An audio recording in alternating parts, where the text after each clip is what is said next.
All right, welcome to the August 7th, 2020 Club Cubase Google Hangout. I'm going to do a quick audio test and make sure everything is going through, and we'll get started in just a couple minutes.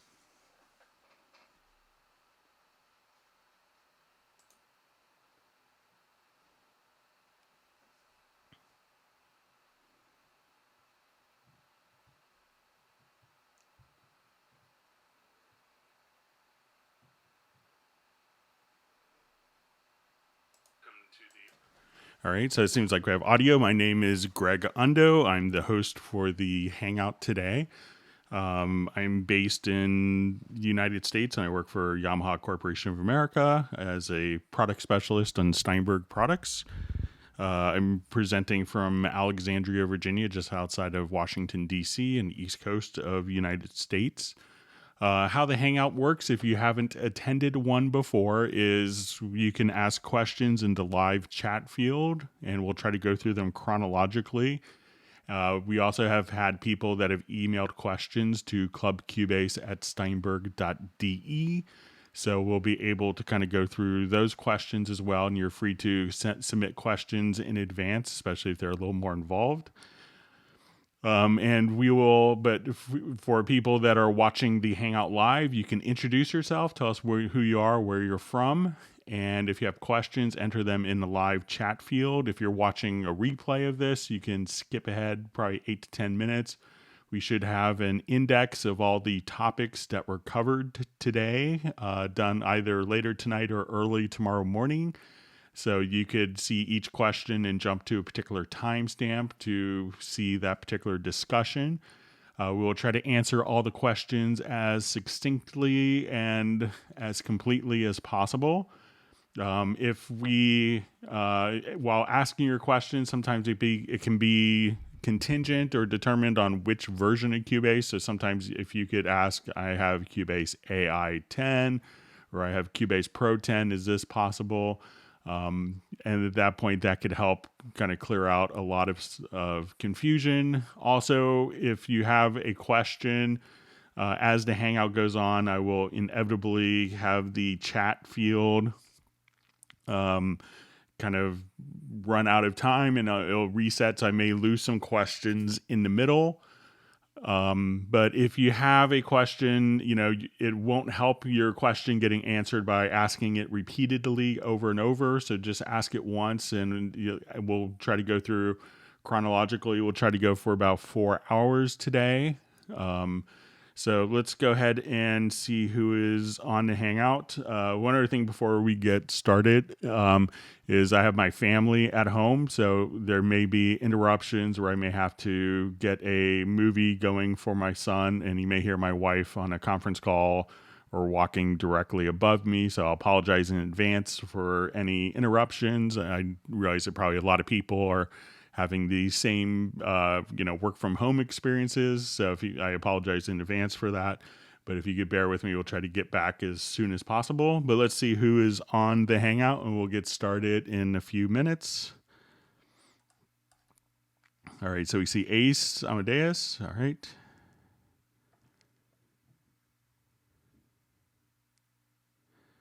Okay, so we have some questions from Pinder.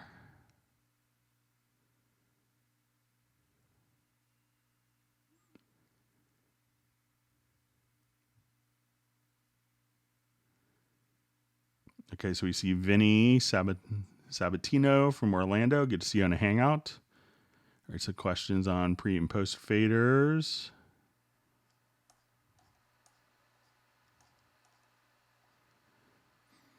Okay, so we have Robbie Bowling from Dallas. We have Jan from Sweden.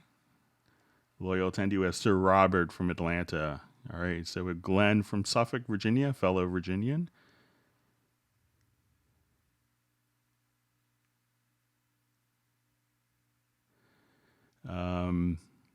All right, so we have Ace from Texas.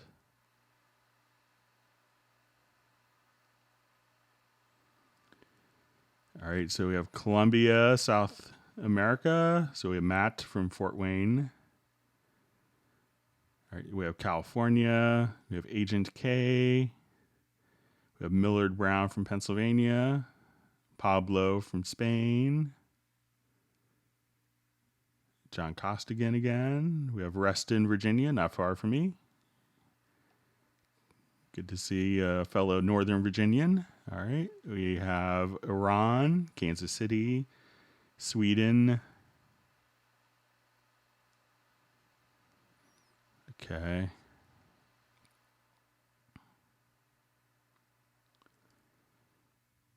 Just see a comment that the indexes are very helpful and great. Yeah, it's kind of a nuisance to do, but I think it's worth doing.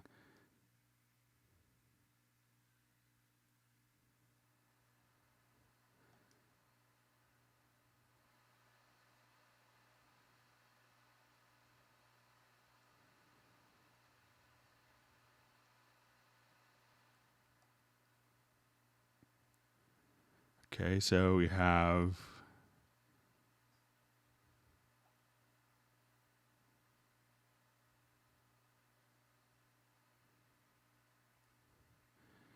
okay, so my index, my chat has already kind of jumped.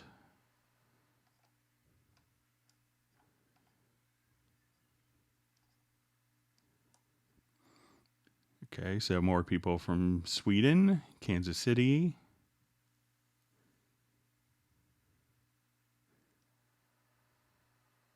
All right, from London.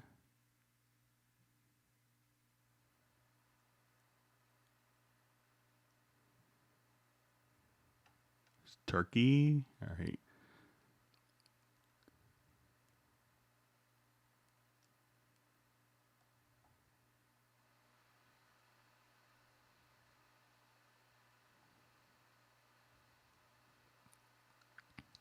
All right, so I have Algeria, Michael from Weatherford, Texas, Denmark, Israel. See Norway, France, Togo. So I think we have 4 continents so far.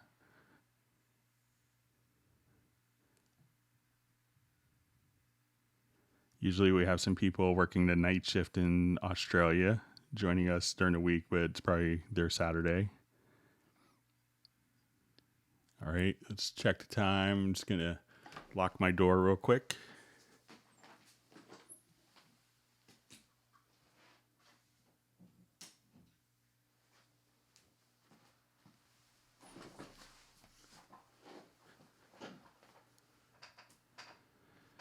All right, so we have Amsterdam by way of Memphis.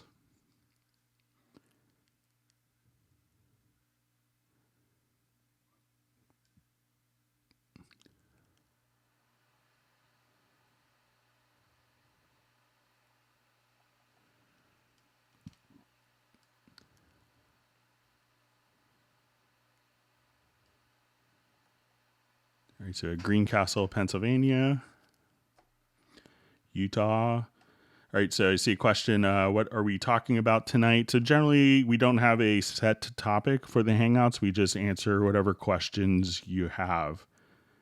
All right, so I'm getting a Guten Tag from Thomas. Jazz Dude is on a Hangout. Just see a quick comment. I'm using artist 10.x. Will still be valid. Yeah, so...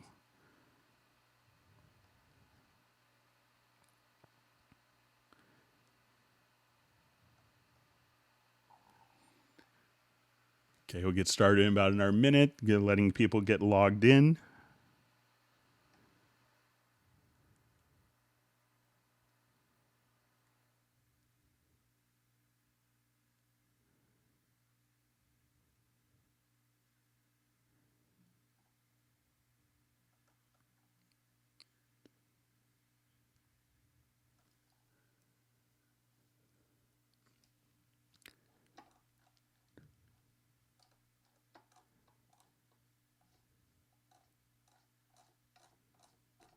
All right, going to start scrolling back up.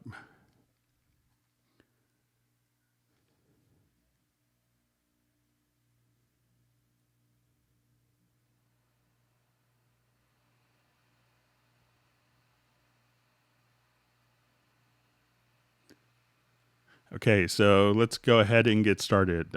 Question from Ace. He's always very, very diligent about getting his questions in early, logging in. So Hi, Greg. Hope that you and your family are doing well. We are. Thank you for asking. What is the difference between Hallie and Symphonic Orchestra, which I already own, and Steinberg's Iconica Ensemble? And is there a cross grade or upgrade? So the Hallie and Symphonic Orchestra has probably been around maybe 15 years. It's kind of an older library, but still a very capable library. And, I use it a lot in the demos that I do. And often people are like, yeah, what orchestral library is that? And they think it's kind of a very expensive one, and it ends up being the Hallie Symphonic Orchestra. Last year, Steinberg released Iconica and Iconica, ensembles, and that's much more comprehensive with different articulations, more round robins, a much larger sample library set. So, it's in the hundreds of, I think it's 130 gig as opposed to, 13 gig. It has, far more percussion. And, when you get into the Iconica ensembles, it's going to have, different orchestral presets done. So you can kind of load up one sound and, switch between different elements. So it's kind of a much more advanced, it's like 15 years later of technology. It was, sampled in a very prestigious, studio, I think the Funk House in Berlin. So, it's kind of much more capable, kind of a much larger, endeavor, much more involved with different articulations and more round robins. Where you could blend in the close mics to distance mics to find that kind of sweet spot when you need to. There isn't, a upgrade or cross grade to the Hallie Symphonic Orchestra, from Hallie Symphonic Orchestra to Iconica, since they're different products. But periodically there are sales. Like currently we have the instrument sale going on, so you can get like Hallie for 50% off, stuff like that. So always kind of keep out your eyes for different sales that are going on. All right. I'll turn my phone off so you don't hear all sorts of emails coming in constantly. Okay, so our next question was, hi Greg, sorry to repeat, but trying to listen to a MIDI phrase in full from the chord patterns, you'll notice that it sounds as if it were a triad altered. Can you listen to it, but in full? Thanks. So I just really quickly, I kind of saw this before the Hangout started. So let's say if I take this electric pick phrase and I just imported this to a chord pad.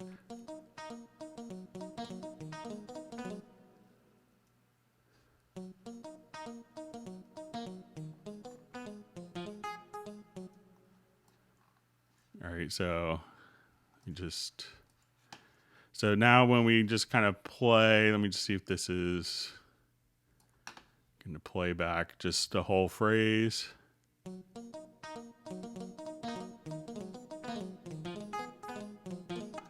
Let me see, I may have altered that. Let me just go back to, and I'll just drag that over again. So this is course B.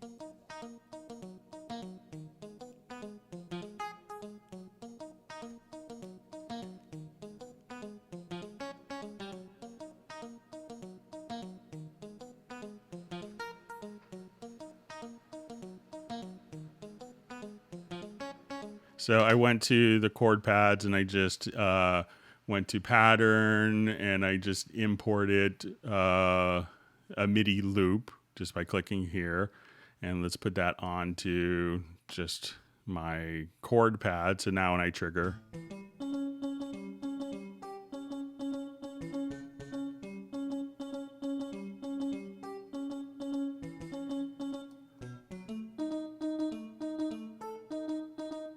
so now it's only going to be kind of confined to the chords within the chord pad here.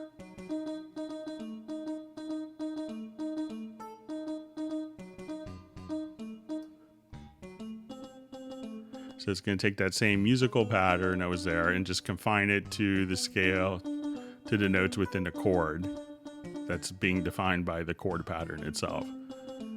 So if I wanted to put, let's say a C minor, flat 7th, flat 5th, sharp 11th.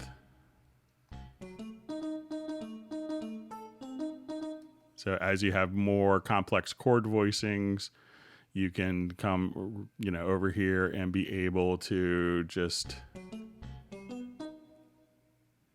let's say with the G and bass, and I will, then as I just kind of trigger this over, we could do different voicings.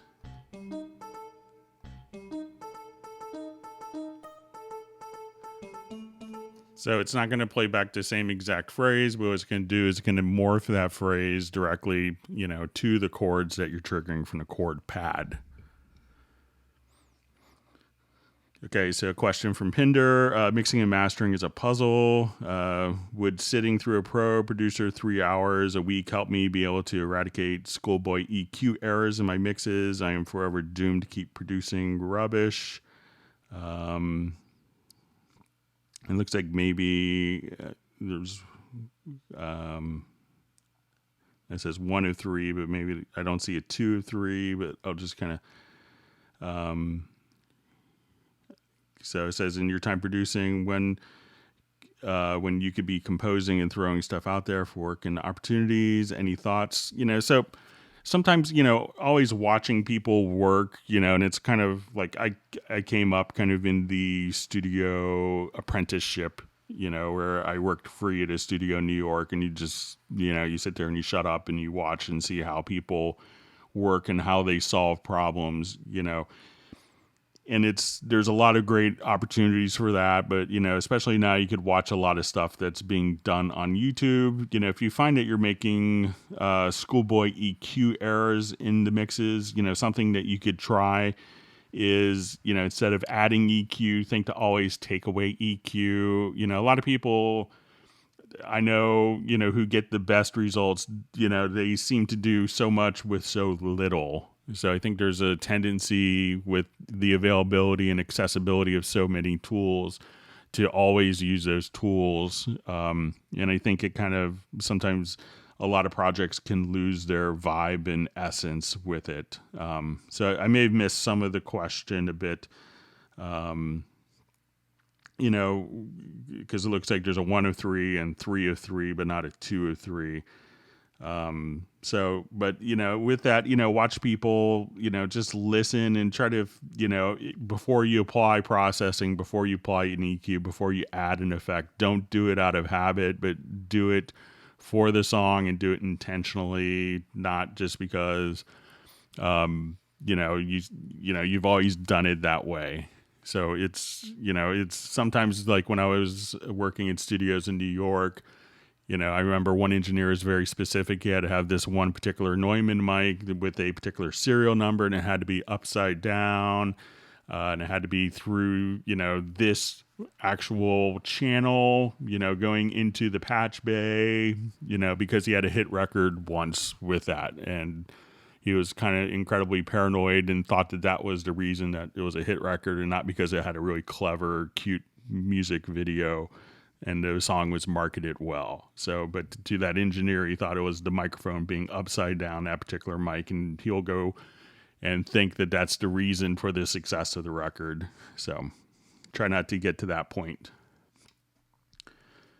Another question from Pinder. One of the errors I constantly make is when I'm quantizing and not realizing some notes are in 1/8 or 16th triplets against straight eighths, for example. Always a time waster figuring why the notes aren't lining up properly. I wish there was a global quantize button that can figure out straights and triplets this out. A lot of times, I tend to do quantizing. I'm not a great piano player or keyboard player. It's not my primary instrument. So I don't have great keyboard skills, but I tried to just do, instead of like a global quantizing, unless it's maybe for like an EDM thing or some, metal thing where you want like, really hardcore straight 16th notes on kicks or something, or guitar parts. I will try to just do spot correction on quantizing, and I find that works best. So I think it's okay to, to be off a little bit, and then just I try not to base quantizing based on a visual indicator, but rather just a audible when something bothers me. So, but I understand kind of the, once you do quantizing though, you could always reapply quantizing, and it does the quantizing of the original material as opposed to requantizing quantized data. So if you do something that should be triplets as eighth notes and it doesn't turn out the way you want, just quantize it again as triplets, and it goes back to the original source material, and we'll quantize based on the original source material as opposed to trying to make your eighth notes into triplets. So, all right, so let's go ahead and move on. Thanks, Pinder. Okay, can you show differences regarding pre and post fader? How can we set effects so that if we lower the channel volume, the effect sends keep proportions? If lower some channel here, effects keeps high. So I will go ahead and let's just put in a quick, I think I may have, let's just say a quick drum part here.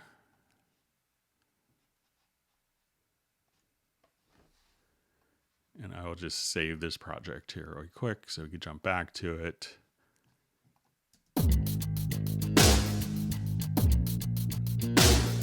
All right, so let's say I want to just have these drums. And I'm going to have an effect send here. So I will just right click and let's add effect send to channel 1 and let's add a reverb. So now when you come here, I'll just put this into a quick loop. I could have more reverb here based on kind of the fader level. So when I come here, so I could right click on the fader send and we could just come right over here and we'll move it to pre-fader. So now I will get the reverb based on before the signal level at the fader, but when it's set to post fader, and again I can just right click and you can see kind of the color indication. So it's post fader and I adjust. The reverb level is taken down, and when it's at pre-fader, I adjust. I still hear the reverb going through at the same level regardless of where the fader position is physically at. Okay. All right, so let's move on. Okay, so just a comment, great job, all of your work in videos. Even though your live events are great, I would like more in-depth, advanced feature tips videos like in the old days, Club Cubase videos. So there's a number of videos that are in, if you search on the Cubase YouTube channel, if you go to a playlist, there's Greg Ondo Q&A videos. There's probably about 100 videos that are more in-depth. So make sure, I will be doing a couple more of those, but make sure that you've gone through those as well. So, there's a lot of fresh new stuff there.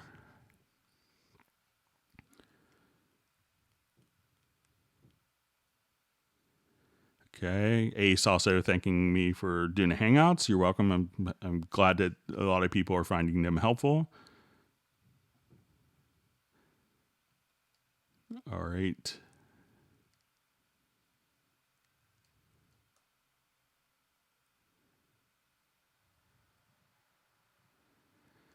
Okay, so we have a question from Tommy. How can you export multiple separate stems and or tracks within the session simultaneously? So really all you have to do for that is, let's say if I have these, different MIDI audio, and I wanted to export these, I would go to export, and this is in Cubase Pro, but we can say audio mix down. You could choose to have in the channel selection, you could choose to say single or multiple. So at this point, I can say I wanted my reverb, I wanted the instrument tracks, and my audio channels. We could create a new project based on this or insert them directly into an existing project if we wanted to, but you could just create a new project, and this will make kind of equal length audio files. And the in and out point will be set by the left and right locators. So once you do that, so once again, go to your file to export audio mix down. Instead of clicking on single, which is what you would often do for having a stereo output or like a stereo mix down, like my multi-track and all my VST instruments and effects, and I want to make a WAV file. But if you wanted to make individual stems, just click on multiple and select the different elements, and that will make stems for you. That'll be all equal length that could easily be input into any other program. Okay, so question, offline processing again. I'm still using automation. Can you tell about advance and disadvance? Is it possible to copy paste offline process items? How to navigate back to an offline process item? So if you're offline, generally I would use offline processing for something before you have an actual before automation, because offline processing is going to be kind of a more of a fixed value. So if I wanted to do, let's say I have this drum loop and I wanted to apply offline processing to this, you could, in your offline processing, you could access by going to your audio menu or hitting F7. So as soon as we go to the offline processes here, I could just say, I wanted to take this, I have this file selected and I wanted to run it through Magneto, and I really wanted to kind of adjust a high end. So that will now process if this is set to auto apply, which it generally is, and that will just process that file. And if I wanted to undo that, I could just come right here and right click and choose to delete all, and we're back to our original file. So if you have kind of common things that you set up, like, if you know that you're always doing de-essing and maybe a multi-band compressor on a vocal, you could just, instead of taking that processing from the computer, you could just say, I just want to do my de-essing on that particular element. If you are doing that, also something that's helpful is if you have like a number of plugins on a particular track. So I'll just add a quick audio track here. And let's say this is, I go to my inserts.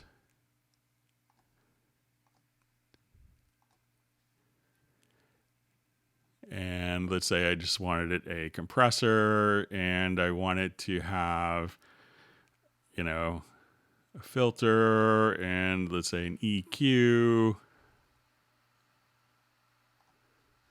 So now that I have all these different functions set, you could go to your offline process history. So let's say if I come here again to F7 and I look at my mix console, and let's say I just see my inserts laid out for me here, what I could do is just drag all the inserts directly to, and that will automatically embed and apply all my inserts. And then you could choose to bypass your inserts. At that point, it's going to play back everything that was in your insert chain, and that will be processed directly to the file. So that's an easy way to kind of save presets, but you could also import, once you have these set up, you could save these as an effects chain preset. Just click on the icon to the left of this and you could save an effects chain preset, and you could load up an effects chain preset directly inside of directly into your offline processing. So you could save kind of, presets or, copy and pasting different items. So hopefully that helped and cleared some things up.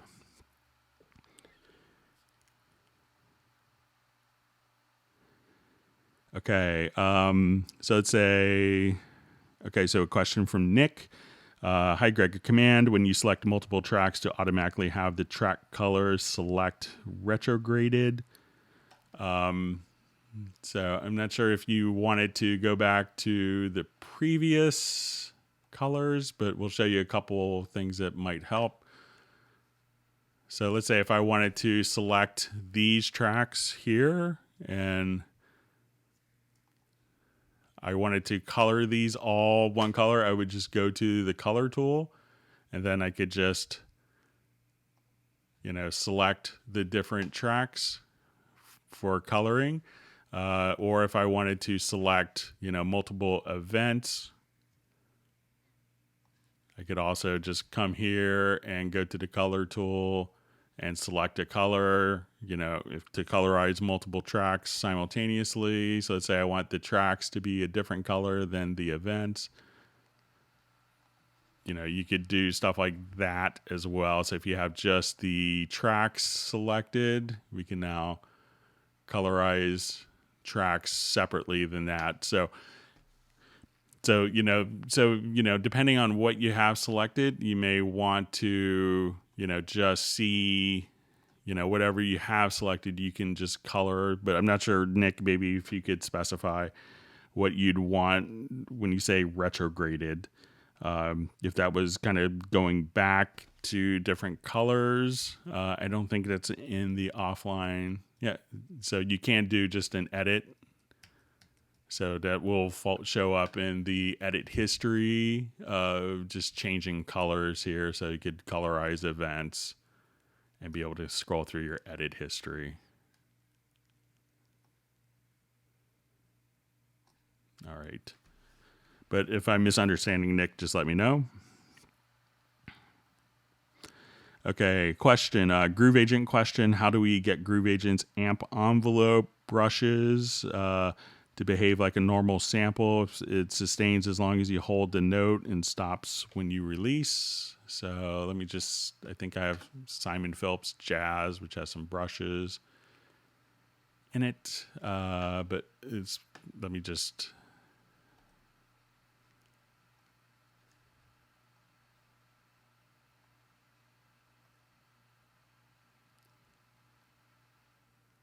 Just add a Groove Agent here.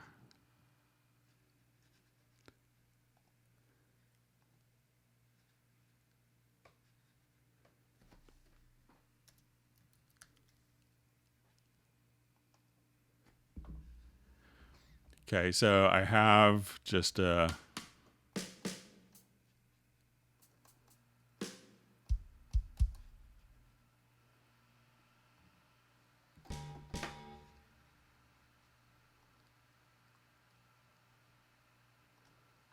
okay, so let's go to the amplifier envelope.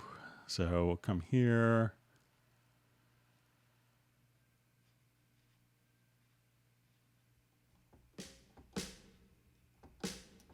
Let me just select the right. All right, so how do we get Groove Agent's amp envelope brushes to behave like a normal sample? It sustains as long as you hold the note and stops when you release. So here, I'm not sure if it's a particular kit that you're doing, but let's say if I just, like it's still, so I'm not sure if what you're doing, maybe if it has a sample loop, but as I kind of play here, it will just, it plays a sample until the sample ends, but it's not looping the sample. So maybe, I'm not sure if we go to the main area, if you have a loop set up, but you set in the amplifier section. So, so maybe if it's a specific sample, so when I come here, so it plays until the end of the sample, which is to be expected. But you could also probably just change, like the mode. Let me just see if I could.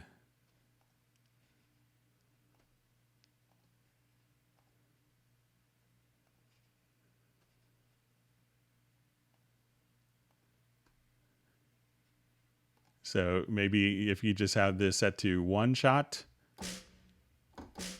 and you may have this set to loop. So check to make sure when you get to the amp envelope, this may be set to sustain.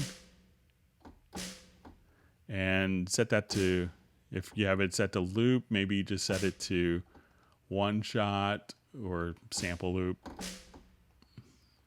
So I would look there and see if that makes a difference for your brushes.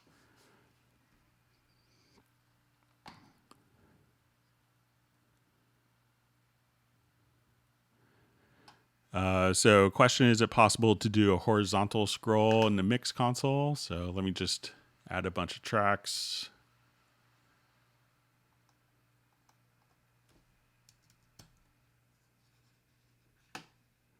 Okay, so if I'm here, you could just go to the, if you hover your mouse in the line here, you could just use your mouse scroll wheel. I think if you just, if you have a track selected, holding down the left and right mouse buttons as well. Let's see if there's a modifier key that also, but just kind of come directly here. And you can navigate, and I think it works the same way in the large mix console as well. So if we come here, just kind of hover near the bottom, and you could do horizontal scrolling just like that, or just using left and right buttons, but just, hover near the bottom of the mix console, and then you could scroll.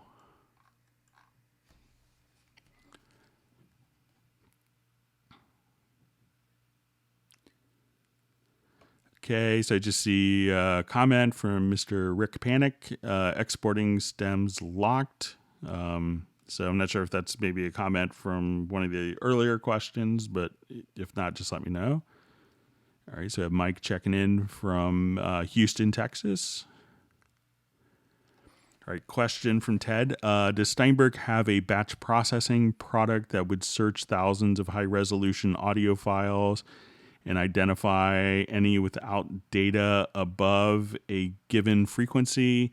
I don't know of one that would do that. I don't know any program that does that. I'm trying to think if Wavelab would do that in like a batch process. I don't know a way to do it off the top of my head, but I don't know of anything that's capable of doing that, because a lot of times it may have to. I'll just take a quick look at the Wavelab. I'm not sure if it's going to automatically select files that have, we could do processing in the Wavelab batch processor to, thousands of files to do something, but not necessarily to do an analysis like that. Okay, so we have Tim's checking in from Nigeria. Okay, we have Thomas checking in from Hamburg.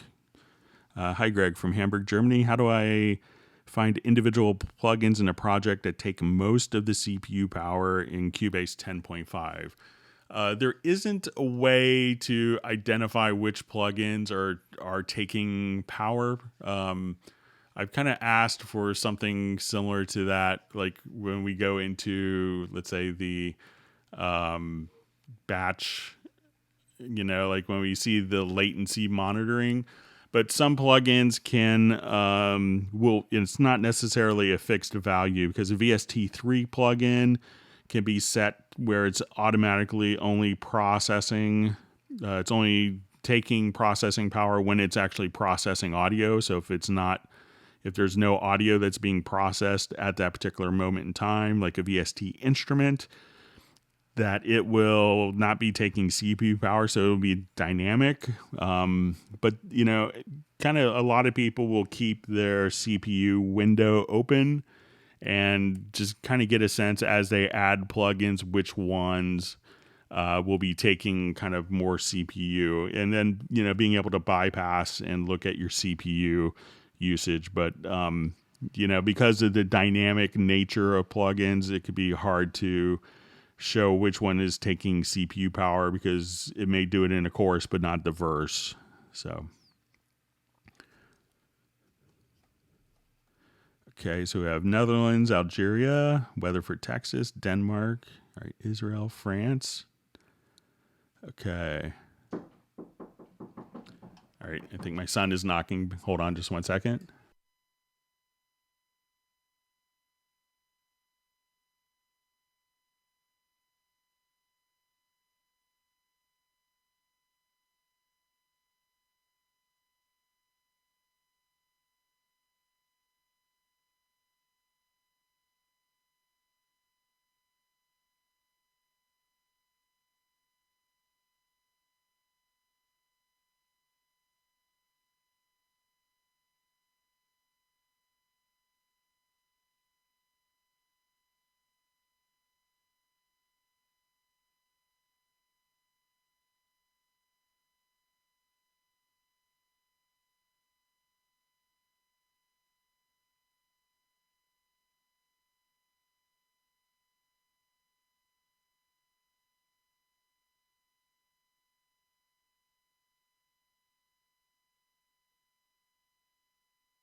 Okay, I'm back. Sorry about the interruption. Okay. Let's move on. Okay, so let's take a look at flex phrase examples for Orin.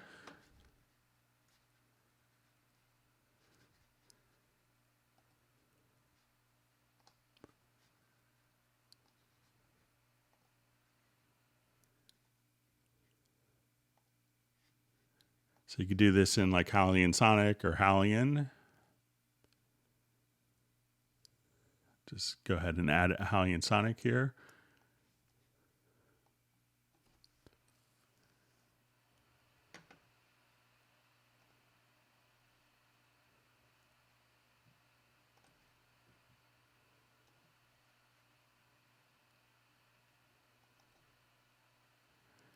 Okay, so now when I play,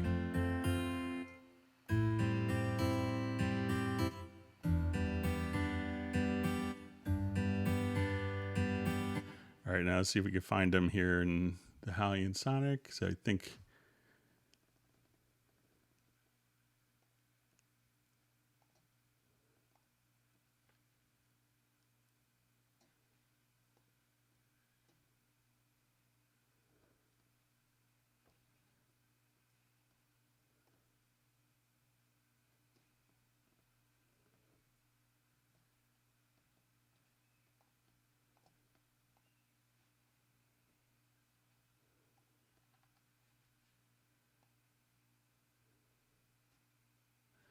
okay, so we have this flex phrase here for picking.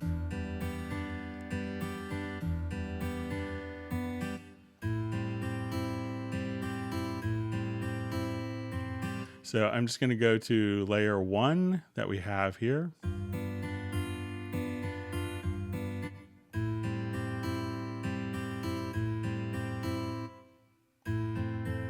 So, and we could trigger different chords, but once we see kind of our flex phrases here, we see this little icon. So I think if we just click on record, that we could hit. I'm just going to play a chord in my MIDI, so I'll play like an F major chord. And let me just try just an octave lower.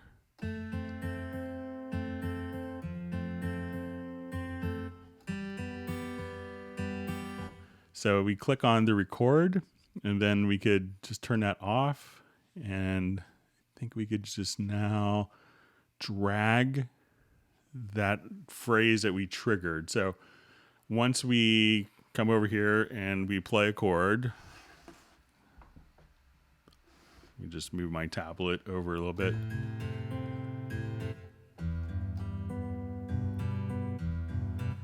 So I click on record here. I play my phrase.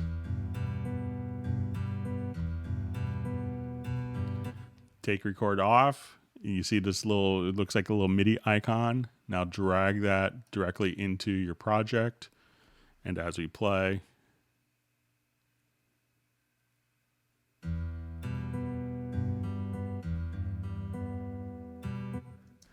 so what you want to do is, when you come to the program here, so I just did like a guitar picking, and you click on L1, and you may have different plugins for different flex phrasers for different layers. Click here, you'll see like the flex phrase, so the flex P, and then we will see this little record icon. Play the phrase that you want.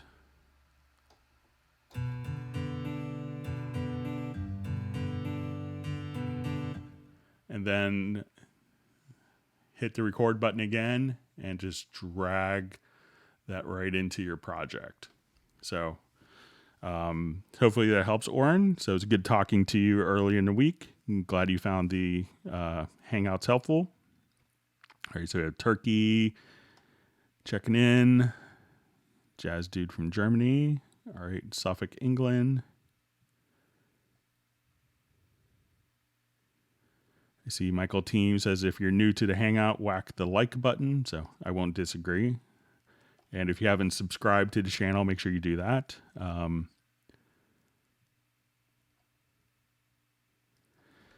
So I see a question. Will Cubase automatically know the length of the reverb delay tail for mixdown in a future version?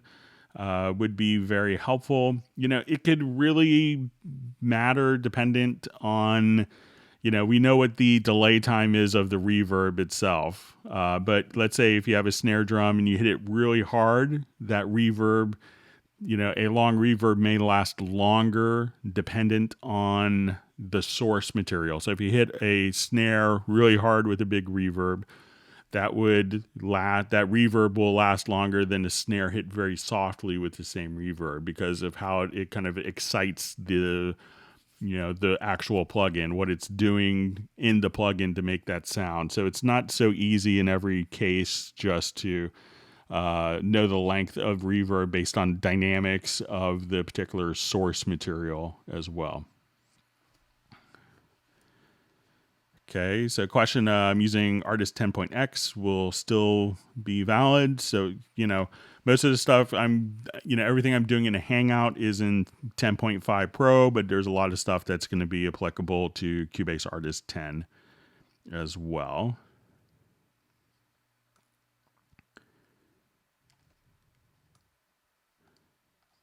Okay. My chat line jumped already. Let me just jump back. Question, does Logical Editor have the necessary functionality in a single command to slice all segments of a mono audio track and randomize each pitch plus or minus 5 cents? Let's take a look. I'm not sure if we could randomize pitch of audio like that in the project Logical Editor, but let me just see if it's a function so I could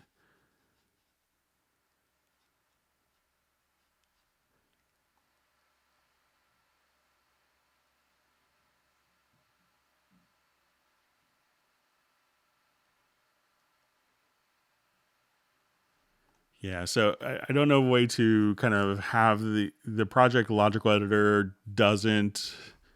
I'll just take a quick. I don't think it's going to be able to write pitch change information. But if you wanted to, if it was like for a snare drum or something like that, what a lot of people could do is, so let's say if it was for like a drum part, maybe just like to change a snare up. What I've seen people do is kind of do it in conjunction with Groove Agent. So let's say,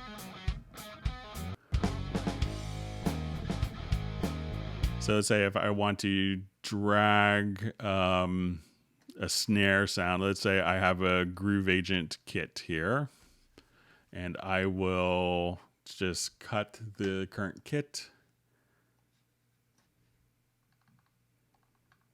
And let's take I want to take the snare and let's do quick hit point detection. I will come right over here and I will, let's say, create MIDI notes, and we'll retain the dynamic velocity. And now it's placed these onto Groove Agent, and it's going to be a pitch of D1. So what I want to do is to take this snare sample, and I'll take both tracks here, and I'll drag this to D1.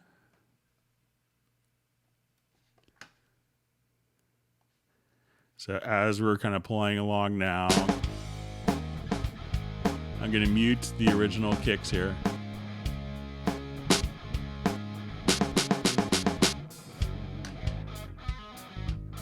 And here you could just choose to randomize the pitch.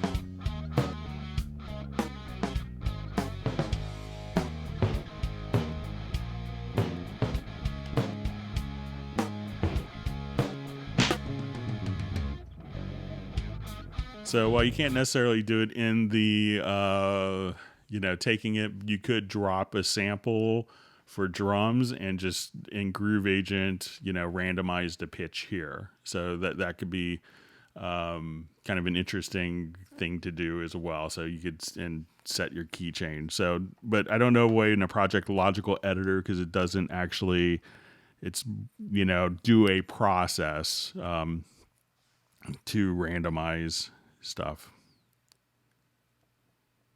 Okay. So I see exporting stems for a commercial studio. So I think we may have covered that earlier with, but if not, let me know. Okay. So Pablo's asking how I'm doing today. We're doing great. Looking forward to the weekend. All right. Hope you're doing well in Galicia. So question, audio tracks aren't appearing in the audio folder upon creating and recording in a project. Is there a setting I may have disabled in the house at all? Or I may have disabled at all? So as you make sure that when you do a recording, if you find that your audio recordings are going to a different location, you could always right click and say set record folder on a particular track. If you're importing files into Cubase, like different loops or samples from different sources, I think if you go to audio file editing, you could say on importing of audio file, you could have it automatically copy, make sure that you have copy all files to project folder checked. And I think between those two settings, and you could have this, open the options dialog box, which every time, but it has one of those little things like, don't show this next time icons that a lot of people click. So you could just say use settings and make sure that you have copy all files to project folder checked. And I think that will fix that. If you have a bunch of files are scattered in different areas in your project, try going to your pool window, and you could right click and just say, I think it's just a function. If you choose to prepare archive, that will kind of consolidate audio files from different folders into the pool folder for you.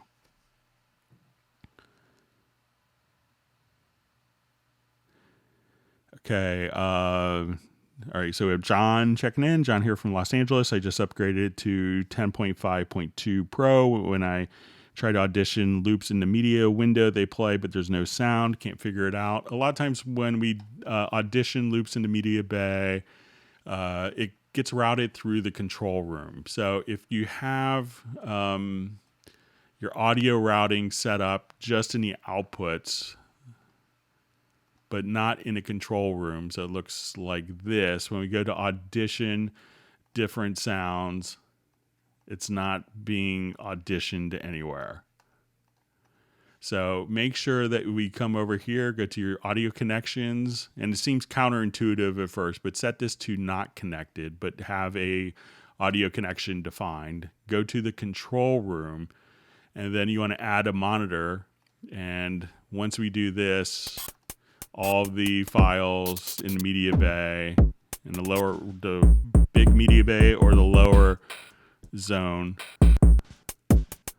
you can audition. So I think that'll probably just fix it for you.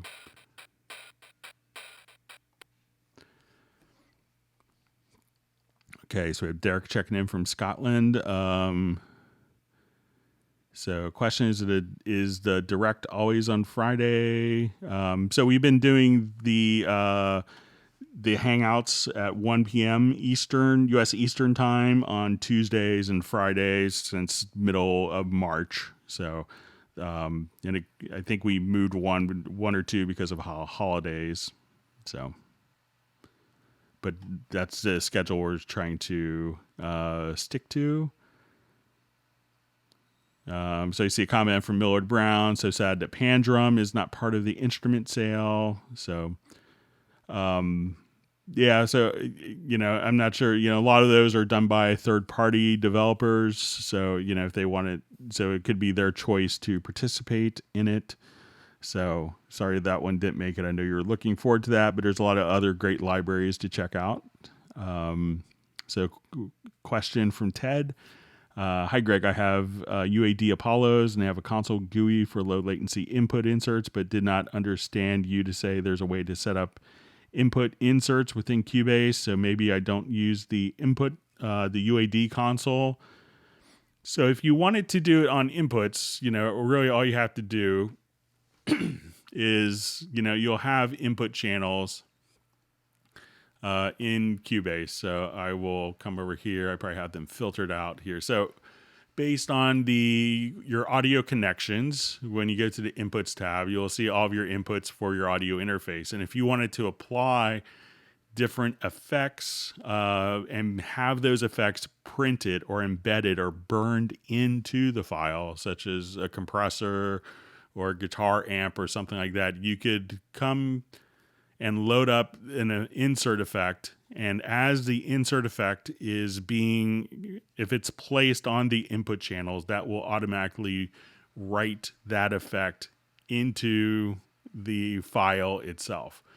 So you may want to see and I don't have the Apollo hardware myself, but if it's running with zero latency because there's DSP powered, that should be able to, if that works like, the Steinberg interfaces, you should be able to, try putting it on the input channel and see if you have any latency problems for monitoring. But that will burn the file, but realize that you can't take the effect off afterwards. So.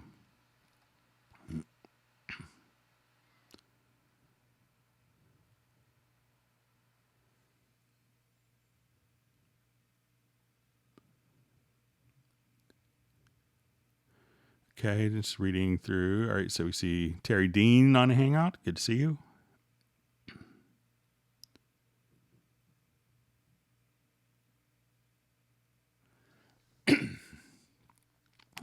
Question, is there a plugin that will mono a specific frequency range, leaving the rest stereo?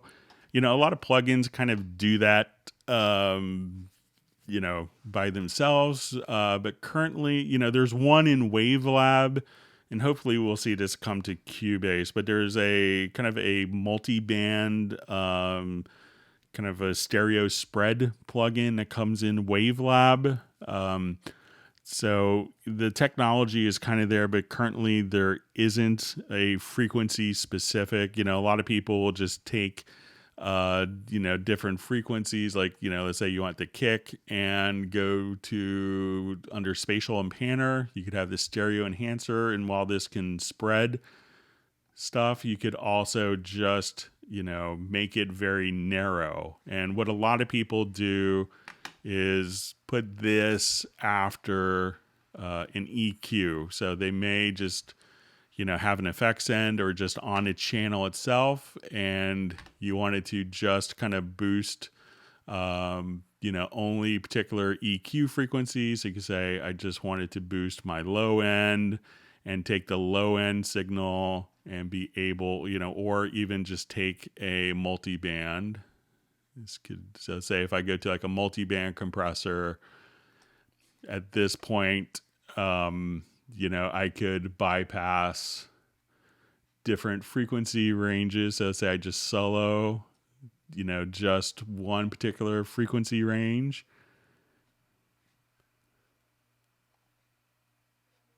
So I will just kind of come right over here and bypass. So you could have just this particular frequency that goes through the stereo enhancer. But like in the master rig, there's a really great plugin for that. So maybe it'll find its way into Cubase. So the technology is there.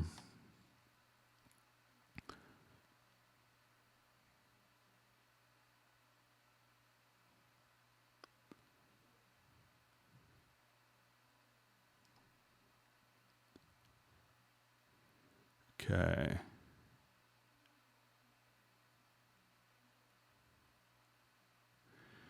Okay, so we have a question: how to slow a song down or up to a key that fits, say, a voice better, but not lose the drum speed. So if you, I'll just revert this quickly. So as a file is recorded into Cubase, let's say, so here I have like a lot of, I have drums and guitars.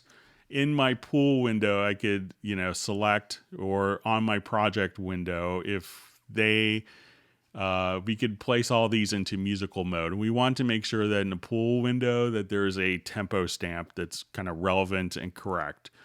We could also, from the pool, and this is found under media pool, we could see this little check box for musical mode. So once I have that done, I could slow tempos down. So say, the guitar solo needed to be played at 88 beats a minute and then sped up to 112 for playback. So you sound like an ace guitar player. You could do that. But this will also allow you to do like different pitch transposition as well. So if you have a singer that can't really play in a key, you could come here, and from the info line, you'll see a transpose. So I could select my guitar and bass files and transpose those down.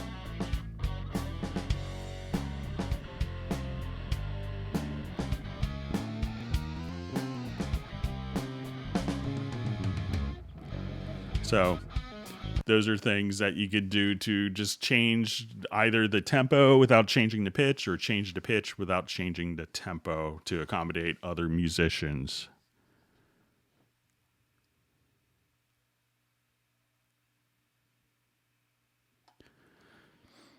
Okay, how can I quickly highlight a section of audio in a track and or multiple tracks and render that out to an external hard drive as an audio file to be used elsewhere? So let's say if I wanted to take these particular files here, I could take, just this particular range. You could do this and hit the letter P, and that will set the left and right locators. Let's say I just want the bass, scratch guitar. Let's say I want the bass and guitar parts here to be rendered. I would come to export audio mixdown, and at this point choose single and my stereo out. Choose where you want to save it to. So let's just give it a name.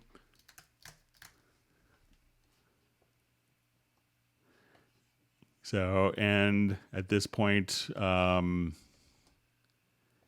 will insert it into the project, and we'll create an audio track. So just say export audio. So wherever you want to save it to. So at that point, this will now be our audio file that is just containing all of our particular drums. So that's really all you have to do. So, just solo the tracks that you want.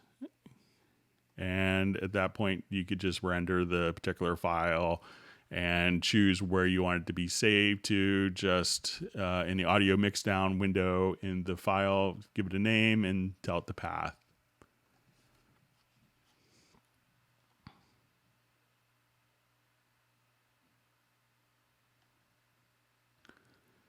See people for people whose English isn't their first language, using the Google Translator for the Hangout. So it seems to be useful. All right. I wish I could speak other languages. All right, so just saying comment from Millard. Great Q&A videos, Greg. Thank you. I hope they've been helpful. All right, and Agent K shared a playlist. Okay, so we have EAS Studio Record checking in from Indonesia. Great to have you on the Hangouts. Okay, so we have a question, export audio with video. So when we do this, if you have 10.5, this is one of the things that was kind of enhanced in 10.5 version. So we'll just jump to this particular project here. And one of the things that's really helpful is if you have a video project and you wanted to just export a particular range, so if you have all of your virtual instruments and you just needed to export that amount for the cue, all you have to do is choose to export video. And you could give a file name of the video, and this will automatically embed the audio file into the video for the specified range. So that's all you have to do. So just go to, and it's going to be based on your left and right locators. Just go to export video.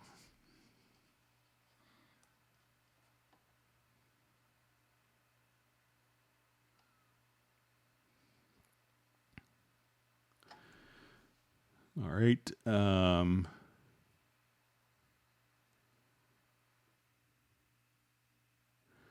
Okay. Hi, guys. I want to use Cubase Pro 10.5, but does it work on Windows 10 version 1909? So, yeah, it definitely does. So you may just have to update your e-licenser, but no problems running it in any of the Windows 10 versions.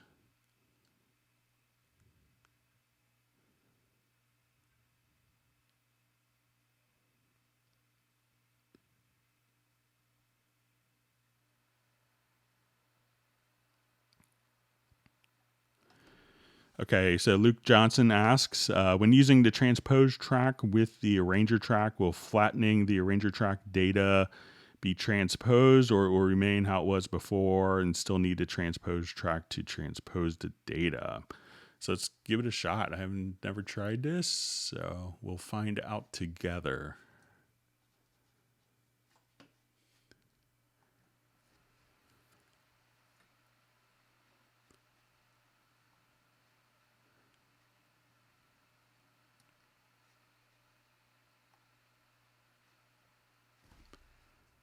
Okay, so we'll come here and let's just add like a quick arranger track.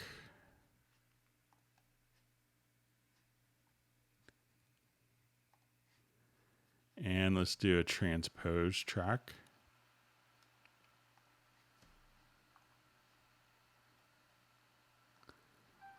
So I will define different sections of my song here. And let's say for our different parts, I'll just put in some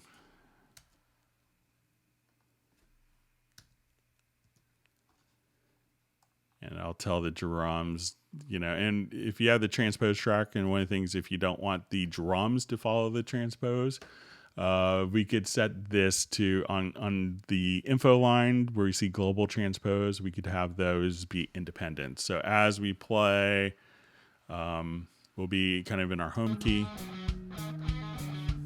and we get to section B, section C,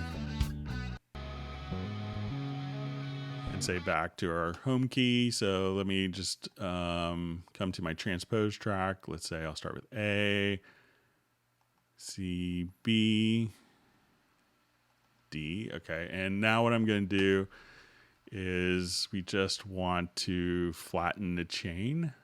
So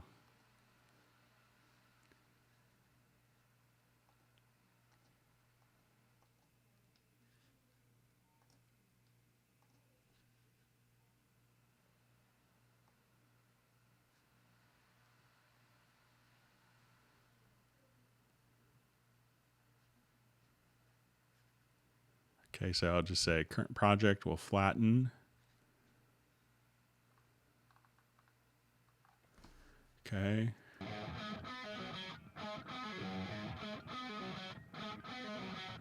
And we'll jump here.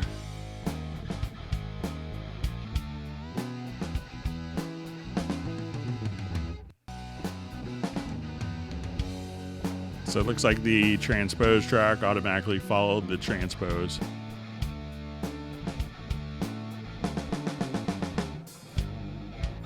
So it looks like the transpose track will be included within the arranger. So great question.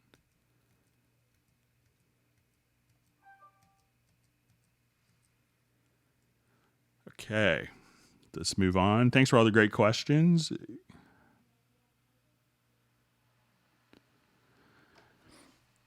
Okay, so I see Nick's question about the colors from earlier says, I mean to make them automatically shade from darker to lighter. So if we have a bunch of tracks that are colorized, let's say I wanted to select my track colors here.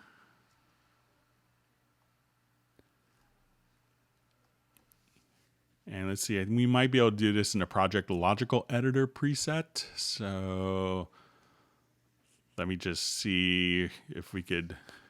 So we're going to say we'll choose to transform.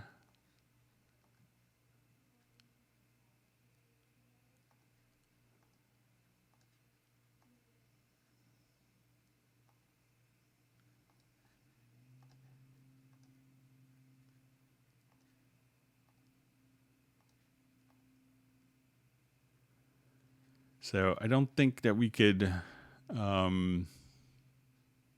change it to another specific color. So if we have this set to, let's say, equal to that color, we could, switch it to different colors, but I don't know of a way to, other than to manually come here and let's just say,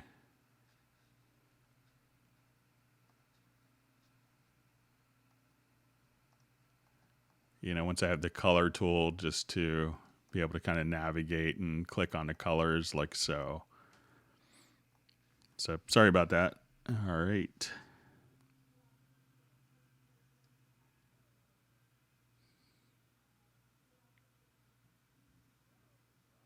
All right, so we have Rolf checking in from Germany.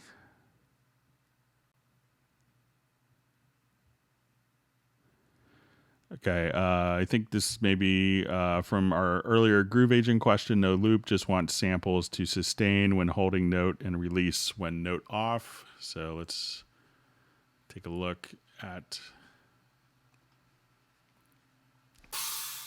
so let's say if I have,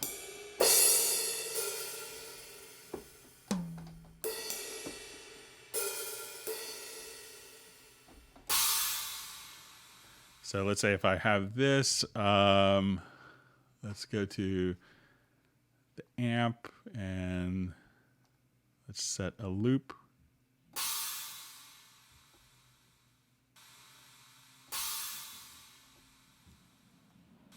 So let me just,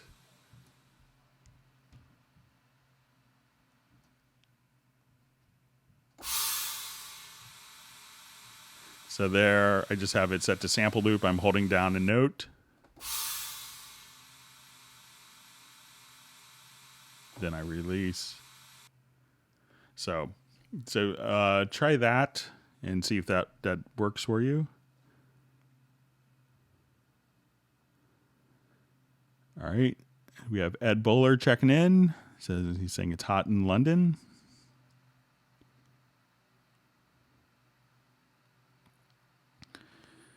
So we have a question. Can you do pitch correction on 2 audio tracks at the same time in Very Audio? For example, when you are tracking with multiple microphones. So there isn't a way to do it for 2 tracks, but I think what we could do is, I'll just duplicate this bass track. I know this is probably going to be a nuisance, but there isn't a way to kind of automatically copy. It's a feature I've asked for a couple times for people that have like like multiple mics in a vocal, like maybe a trash mic, which is often used like in Nashville. But I'll come over here and let's go to Very Audio.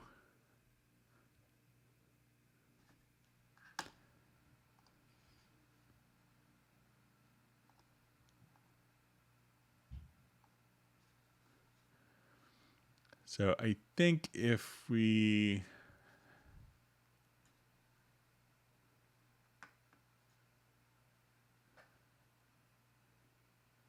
so if you wanted to switch, let me make this just a separate audio file, because right now it's the same file. So I'm just going to do a quick bounce selection.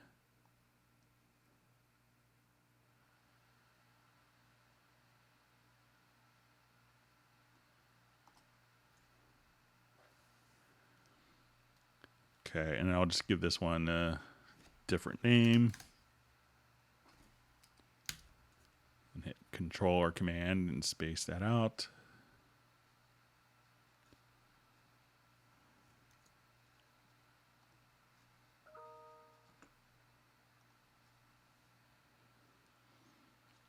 Okay, so if we have 2 different parts, you could switch back and forth between the 2 parts within the same editor. So as you do one edit, but there isn't a way to, that I know of, to automatically carry over the tuning that you've done on one to the other, but you could easily kind of sneak back and forth between the 2 of them.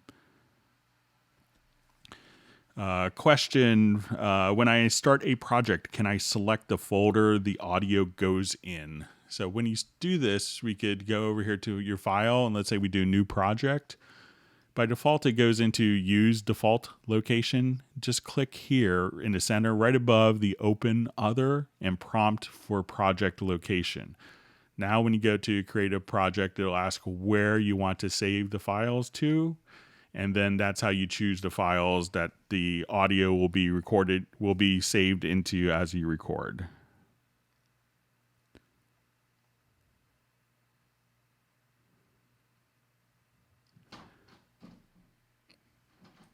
Okay, I think my son is checking in. Hang on.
Okay, sorry for the interruption. All right, so question from Ed Buller. I've been rendering left and right stems from Pro Tools and Cubase, and after they have processed, I can't seem to remove the name Untitled from each stem. So if you, I think there's a couple different ways of approaching this. So let's say if I want to, let me just record. I'm just going to add 2 audio tracks.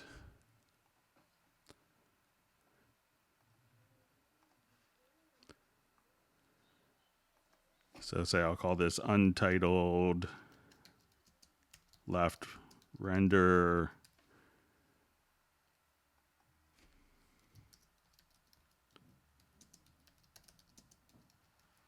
Untitled Right Render. Okay, so when I go to the project logical editor, you could come over here. Let's go to the project logical editor. And we're going to choose transform. And we're going to say, we'll go to name. Contains, let's say, untitled.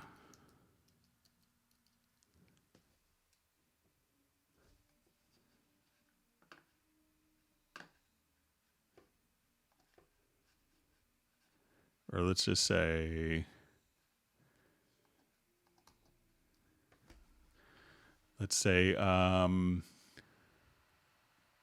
media type is equal, or we'll just say container type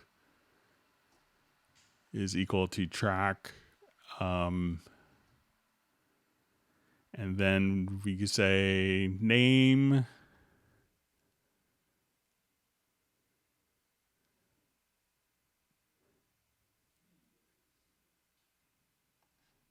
Place search string.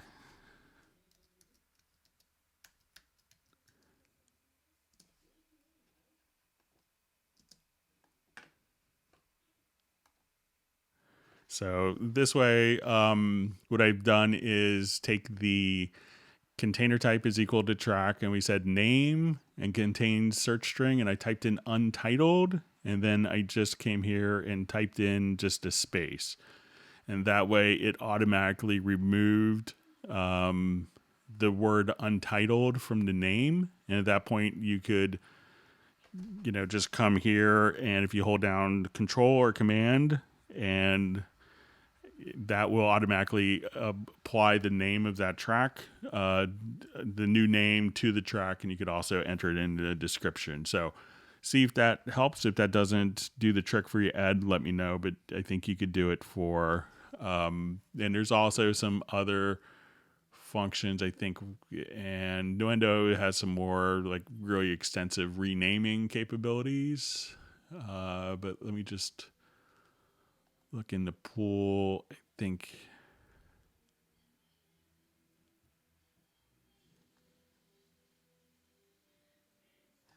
Yeah. So I would try that from the project logical editor. And again, I'll just pop it up so you could look at it. So you can say tracks, and if the name, just replace search string untitled with nothing and choose transform.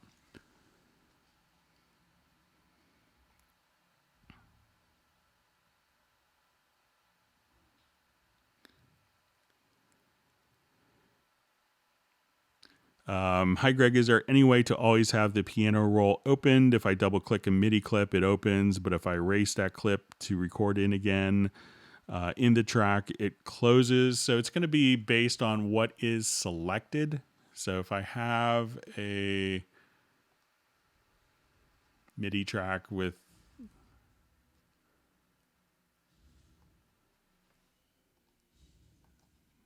So I'll come over here. Sorry, you may hear my son's movie in the background slightly. He's in Harry Potter mode today, so.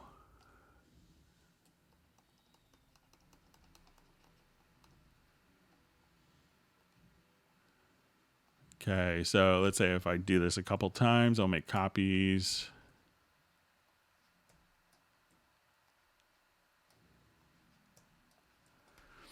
Okay, so when we if I delete this particular part, this is kind of what we're editing. So that makes sense for it not to do that. And let's say if I choose to open the key editor without an event selected. So I'll just open up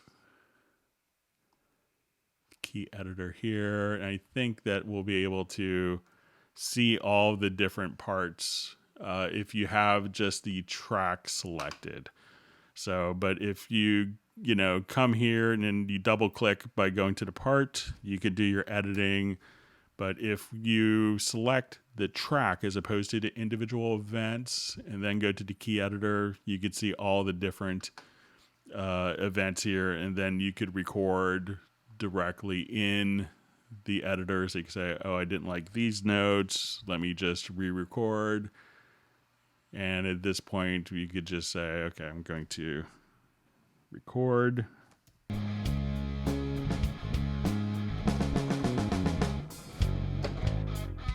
And that will just go. So try selecting maybe, the track as opposed to the actual events, and then you can work that way. So it makes sense when you select an event and it deletes it. If you deleted all the notes within the event, like did a select all and then deleted the notes, the key editor would remain. But since you deleted the container of those events and the container was selected, that's why it behaves that way.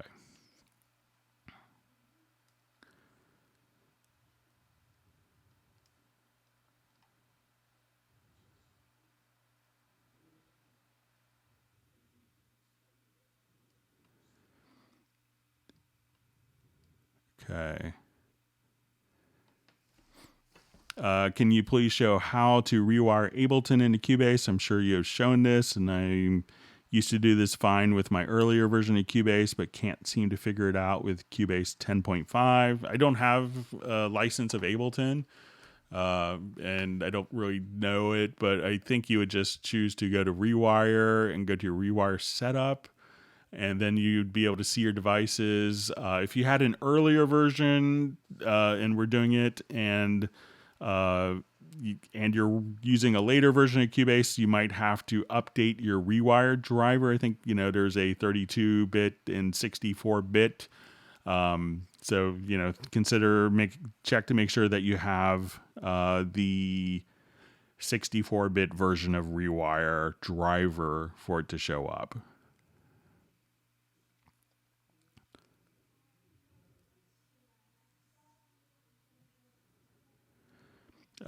So a question from Greg. I have a UR22. This is a Steinberg audio interface. Are the firmware updates discontinued? I'm running Cubase 10.5. Thanks. I don't think the firmware updates are discontinued on that, so it's not currently being made. But as we work with that, doesn't mean that if there was a firmware update that needed to be changed, that it would do it. But a lot of the changes can just be applied in software. So I don't think that there's actually, since the release of the UR22, that there's been a firmware update. There's been driver updates, but Yamaha does a great job of maintaining their drivers. So and it's a USB driver, and it's the same driver architecture that's used for the millions of keyboards and audio interfaces and mixers that they use. So I think you'll see longevity with the functionality with that.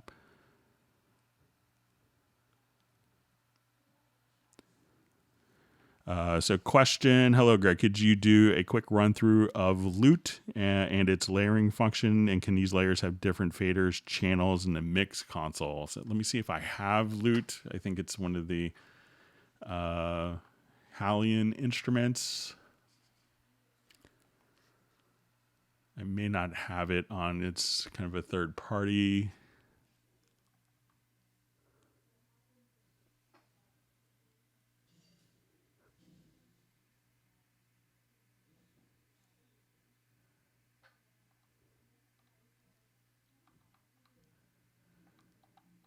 Yeah, let me just take a look, see if it shows up in my Hallie 6.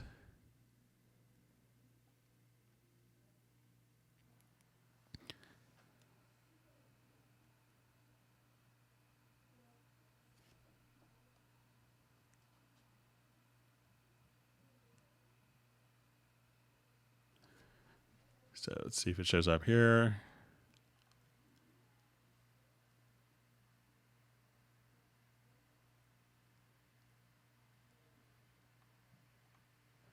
Yes, I don't think I have the loot library. If you want to, I'll see if I could get it for Tuesday. And if you want to check with me, if you want to send me a question to Club Cubase at steinberg.de, I'll try to have it downloaded for the next Hangout. So, but just send me a brain cramp email reminder. So that would be helpful.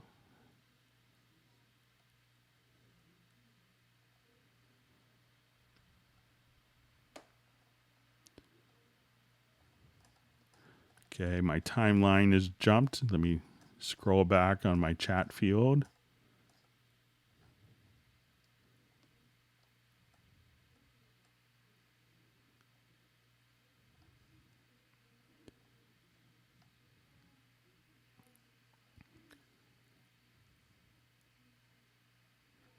Okay, close to where we are.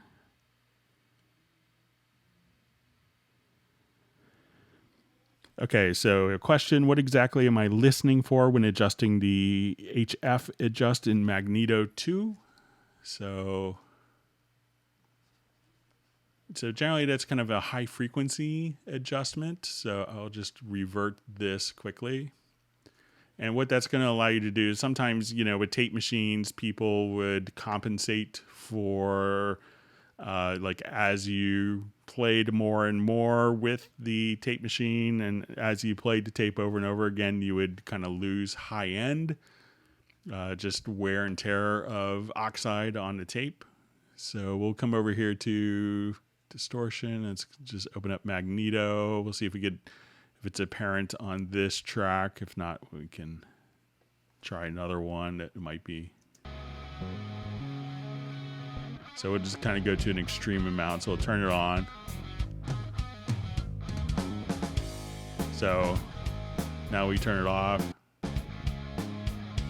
We listen to the high frequencies.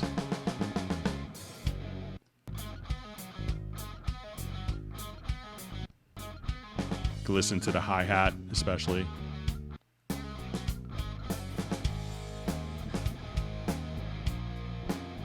So it's without.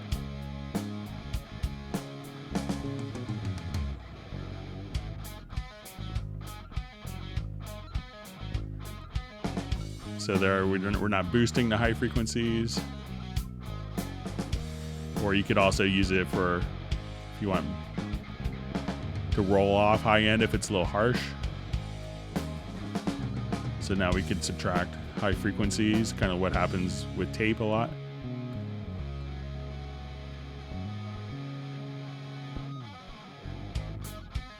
So we listen to hi-hats.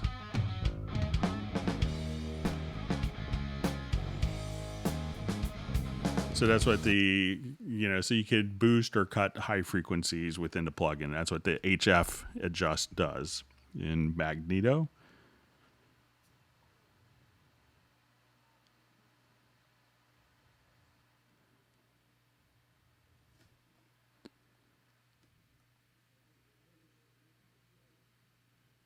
Okay, reading through different comments.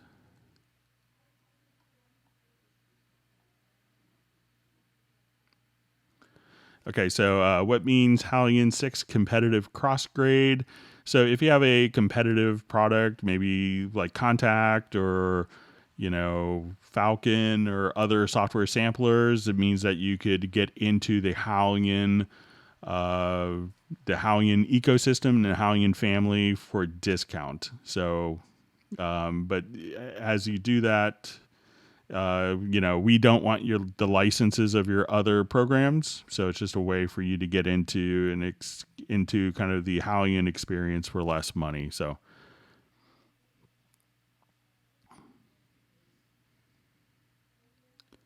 okay, so we see Paulie D from Arizona just is on the Hangout. All right.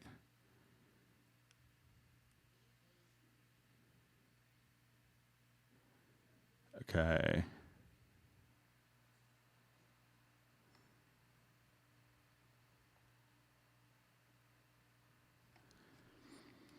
So I see from Echotronic, good to see you on a Hangout again. Does anyone have a problem where you can use a VST instrument? It changes other VST instruments that you've already recorded. So I haven't run into that. What I see a lot of people do by accident is if they have a couple of MIDI tracks that they may be recording.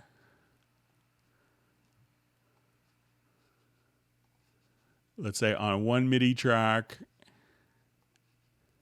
and a popular preference is to, and they may be recording and accidentally record or move different, MIDI controller assignments for controlling parameters in an instrument, like different MIDI CCs or modulation, and they may just be transmitting MIDI information to that track because it's record enabled. So I haven't heard of, maybe someone else could pipe in if there's if they've had changes of recording a VST instrument affect others, but I haven't seen it and using it for a long time. Okay, just seeing a comment. We need a sale in Iconica. It's big bucks. Iconica is expensive and is a very extensive instrument as well. And there was a really healthy discount when it was first released. But, as we see, there's different promotions that go on throughout the year.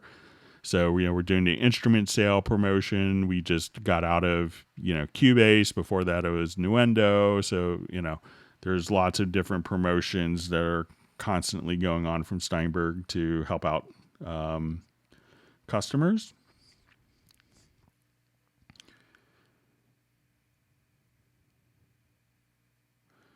Okay, so question from JVI. I did have a comment. I upgraded from 10 to 10.5. My UR44 wouldn't work. After Googling new drivers, still nada. All my hardware preferences from 10 Pro are gone. Spent all day on this.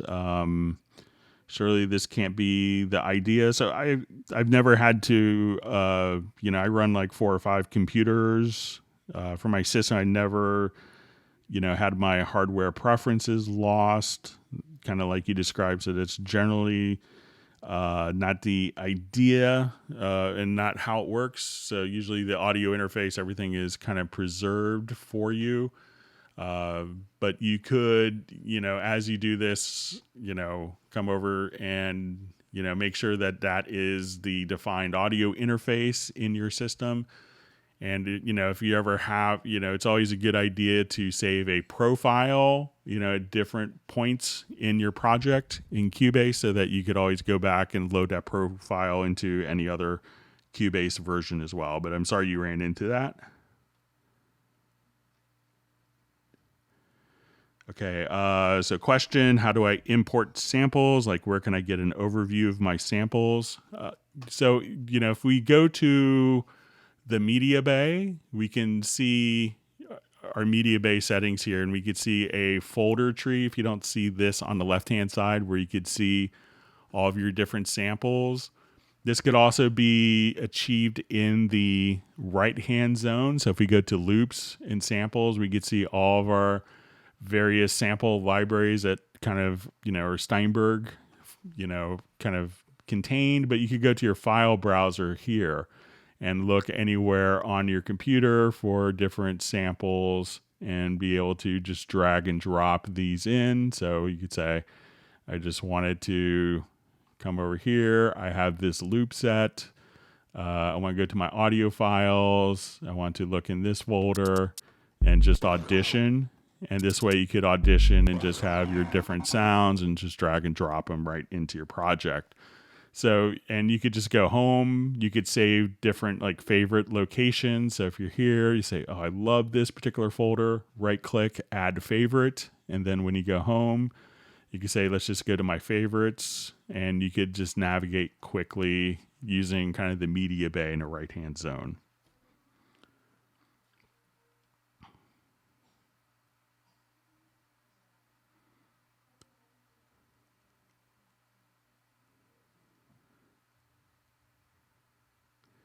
Okay, so just see a comment from John Wells. Thanks. Hadn't considered activating a control room output to monitor loops. I don't use a control room, but I'll check it out. I think once you do that, you'll be it'll make sense.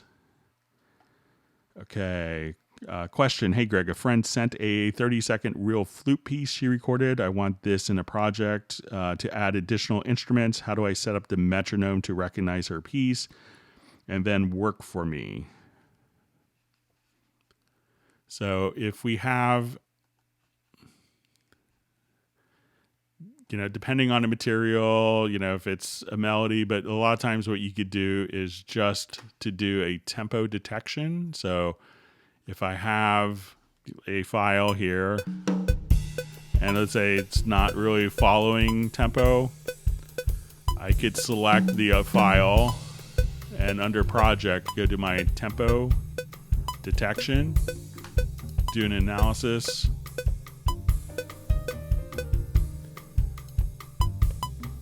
And you may have to do like an offbeat correction. And there we have a tempo map that's been derived. You could also just, and when you do this, there's a special tool called the time warp tool. And what this will allow you to do is, if you need to do it manually, is you could say, this is where measure 1 starts, and measure the next bar is here. And you move the measure based upon the audio material. So you say, this is where this bar comes, this bar starts right here, and that will do the temp. You could manually create a tempo map using the time warp tool as well. But definitely try the tempo detection first, and that could save you probably a lot of time. If it's 30 seconds, it may take you 2 minutes to manually do a tempo map if you need to. So use, either of those tools, and I think you'll be in good shape.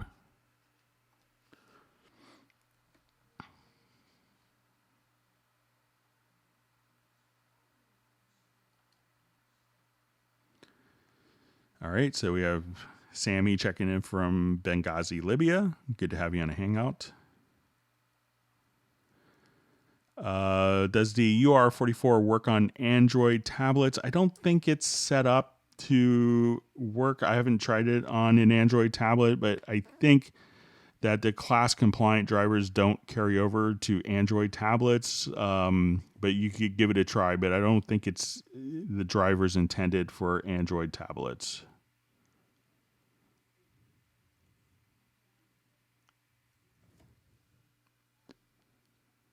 Okay.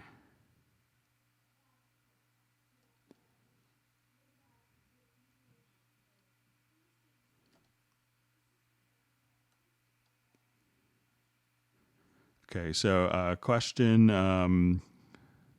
Thanks for the comment from Pinder. Thanks for the informative answers as usual. How best to apply, for example, some delay to an audio file without affecting the rest of the file, like maybe an echo at the end of a chord in Cubase. So let's take a look. And this is where the direct offline processing comes in really handy.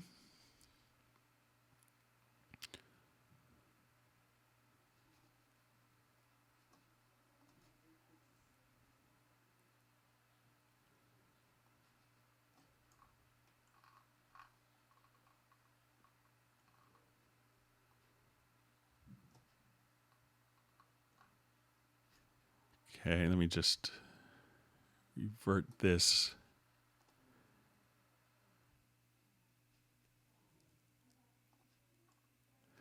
Okay, so let's say if I have just a file, let's say I think this might be some bass parts.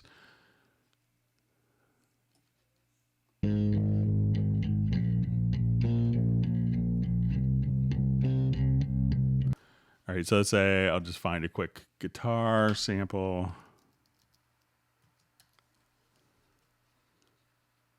All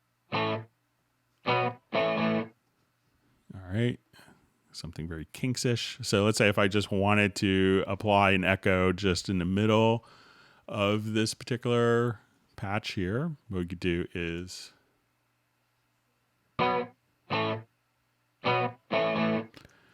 so I will just select the range of the area that I want, hit F7, or you could just go directly to your audio and just come right here and let's choose plugins. And I just want a mono delay, and let's make it a half note. So now we do this.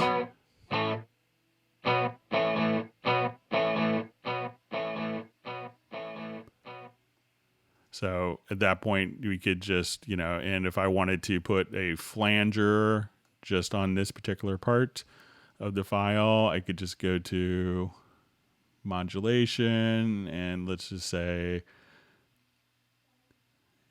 like a flanger. So as soon as we do this,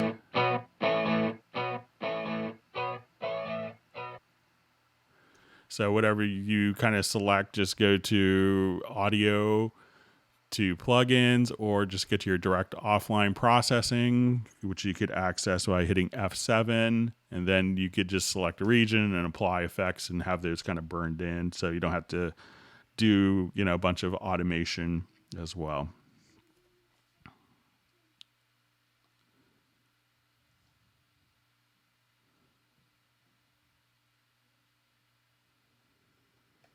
Okay.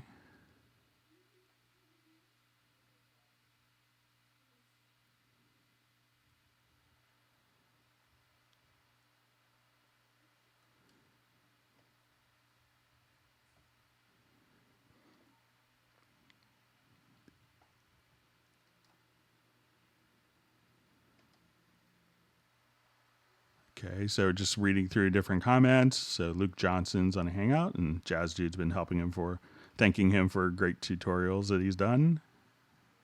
Get to meet all sorts of great people at the Club Cubase Google Hangouts. Okay.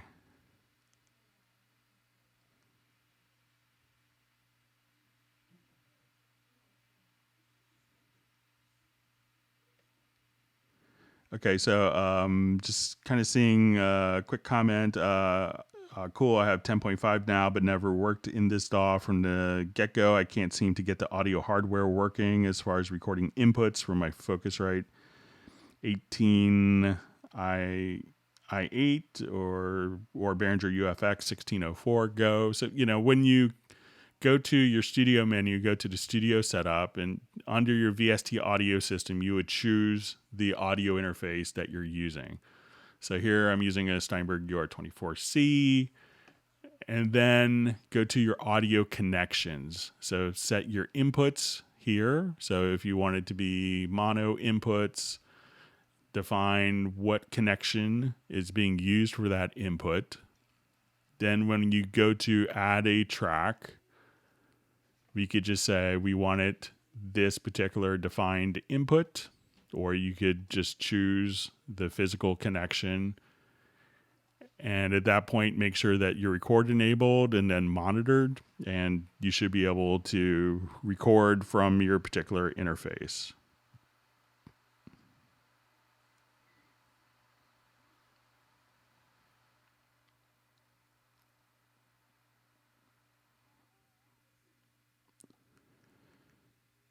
So just saying, I'm not sure if this is a question for me. Is like, can't you give support Windows 7 as well? It's quite difficult to switch to new OS when things are busy. So we have a lot of people that are still running Windows 7. Some of the new features may not be compatible with Windows 7, such as the export video. Some of those are going to be kind of Windows 10 based. So when you work with that, sometimes it just means that that it's not, that it doesn't work and that we've made it not work in Windows 7. We just haven't gone through all the quality assurance testing. That we're not going to actively test for functionality in Windows 7. So as older operating systems come up, that could happen. So.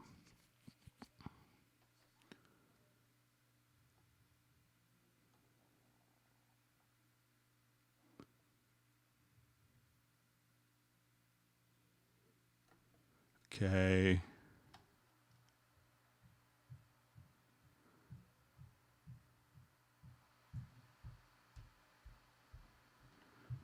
Okay, so see a comment from Paulie D. I think the breaks Greg takes for his son are great. We can sit back for a couple minutes and soak in all this stuff. I just have to teach him how to work the we're trying not to get him too much screen time, but during Hangouts, but he's on a DVD, so he's not used to that yet. So, but I appreciate everyone's patience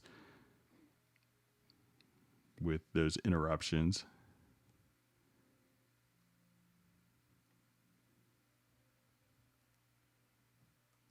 Okay, so just seeing some different discussions on admin rights with Windows.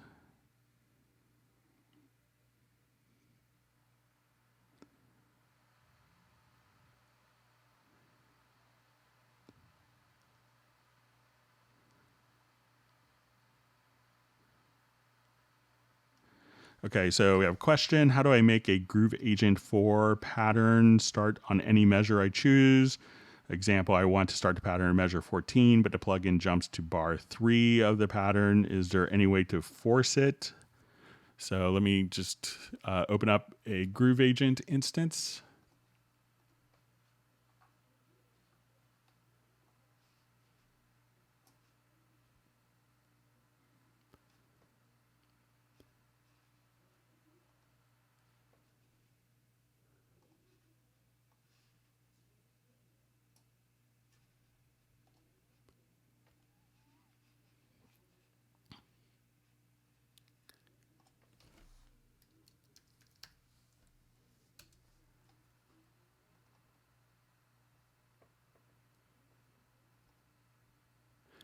Okay, so how to make a groove agent 4-bar pattern start on any measure I choose. I want the pattern to start at measure 14, but the plugin jumps to bar 3 of the pattern. Is there a way to force it? So you should be able to just drag. So when we go to the patterns here, so let's say we have our groove agent defined here. We go to the pattern. You should be able to just drag the pattern there and then slip, the pattern to wherever you want at that point. So I'm not sure if you're triggering, sometimes you could trigger the patterns from MIDI notes, but you could also just drag it right onto the timeline and then be able to reposition the pattern as needed. So let me know if that solves your problem, Alfred. I think that should work for you.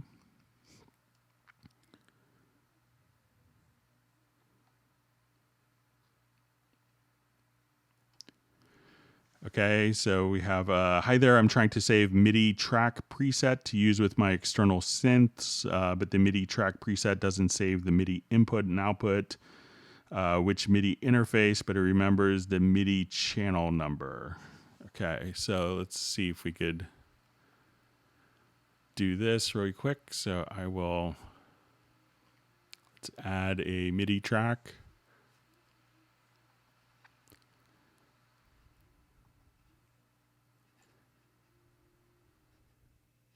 And I'm going to set this to my Nectar controller.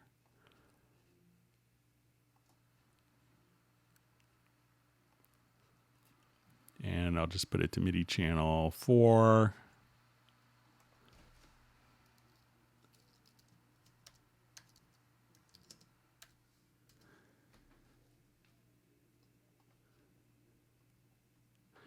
Okay, so this will be the MIDI track preset doesn't save the MIDI input and output, which MIDI interface, but it remembers the MIDI channel. So let's just come here. I'm going to save it as a track preset by right-clicking.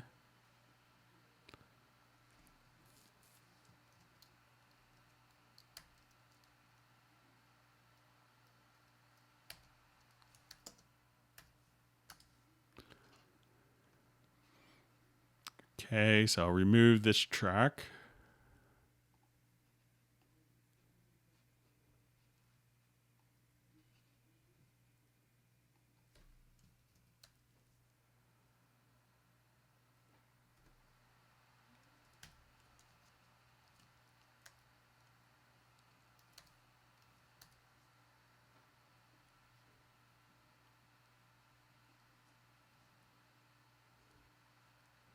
All right, so here's an August 7th. I'm going to add that. So it looks like the channel was preserved as well as the MIDI input and output port. So that seemed to work for me. So make sure that you save it. I'm not sure if you select that and save as a track preset, but if I wanted to, start that again, I'll add track using the track preset. And we go to August 7th, and then looks like the ports and channel are preserved for me. So if you're doing it differently, Oculus Music, just let me know.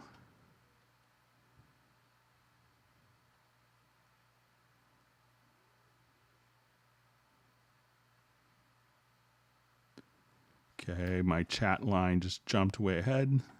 Sorry about that. Okay.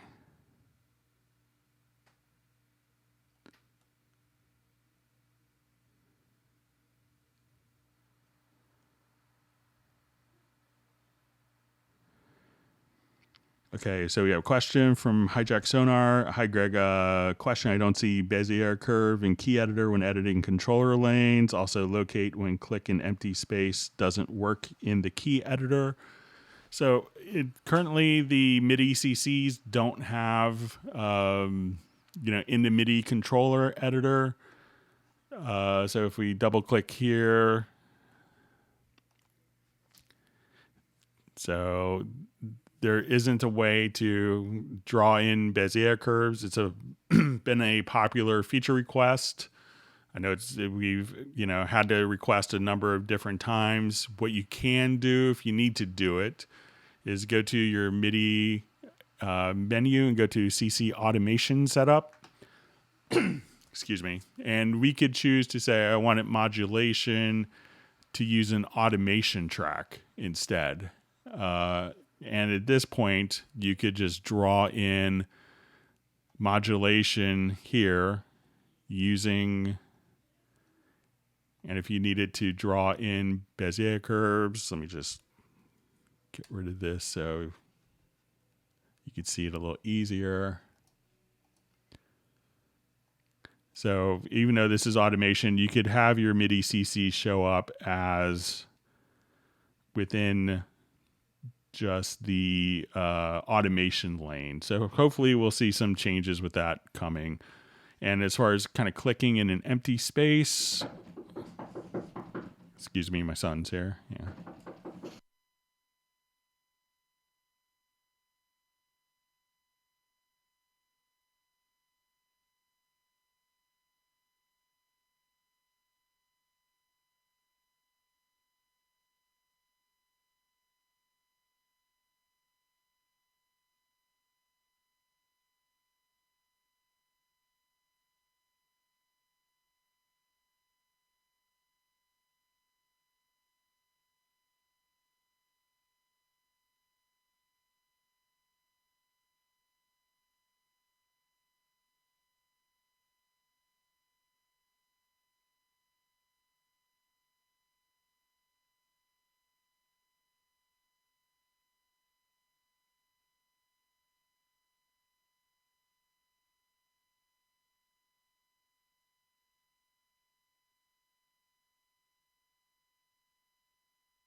All right, sorry for the interruption. So let's go back to our empty space, how to click in the editor. So I think if you just hold down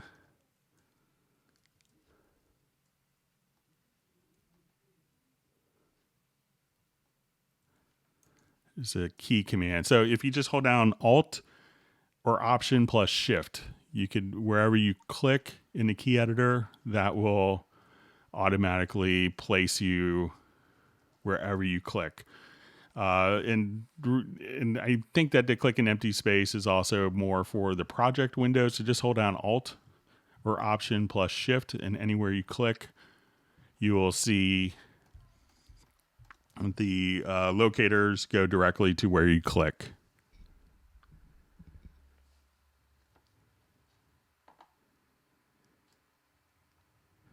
Okay, so Zach is thanking us for the response. You're welcome.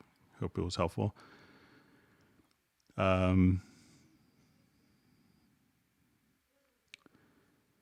So speaking of Hallie and 6, I've heard Hallie and patches don't save unless you run as admin. Anyone know if that's true? So I could check afterwards, but maybe someone else could kind of pipe in so I don't have to kind of reboot.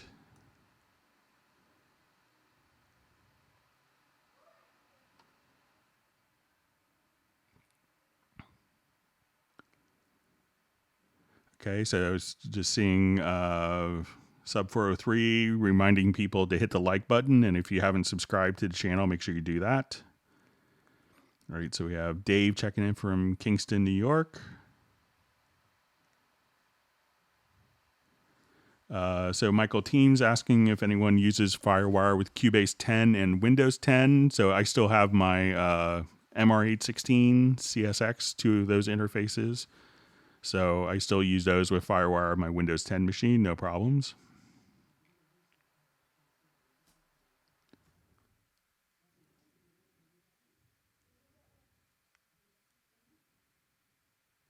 Yeah, so and Michael's also just saying he has a Tascam FW1884 for his board. So as long as the drivers are, as long as it has 64-bit Windows 10 drivers, you shouldn't have any problems.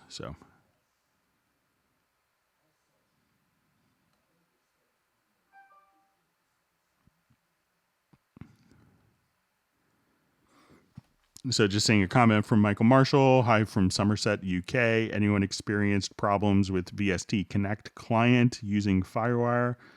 So I haven't had any issues with it using it on VST Connect on the client side. Usually if someone's having an issue with VST Connect, it could be kind of network related, and usually not if it's a FireWire or USB audio interface, but maybe someone else can pipe in as well.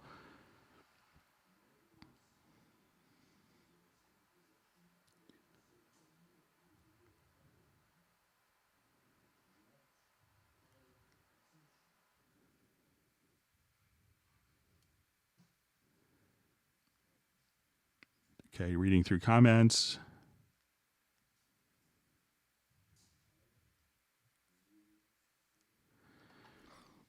So new user here downloaded Artist 10.5, but I think designating drive other than C may have caused files to load in odd places.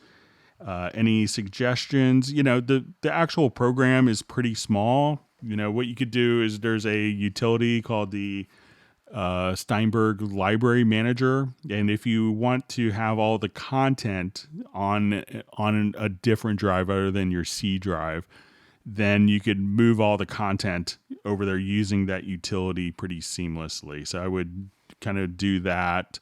But I think it's probably a good idea because of the different components of the operating system that Cubase is going to integrate to have the application on the main C drive as the same with OS, but I'm sure you could do it.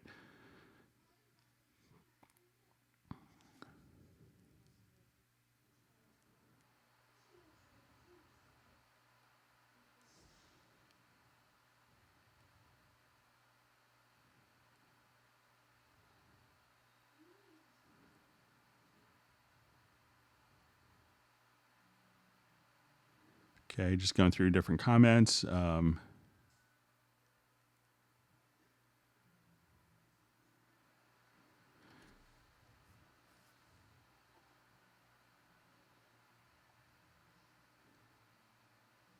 Okay, so just again reading through.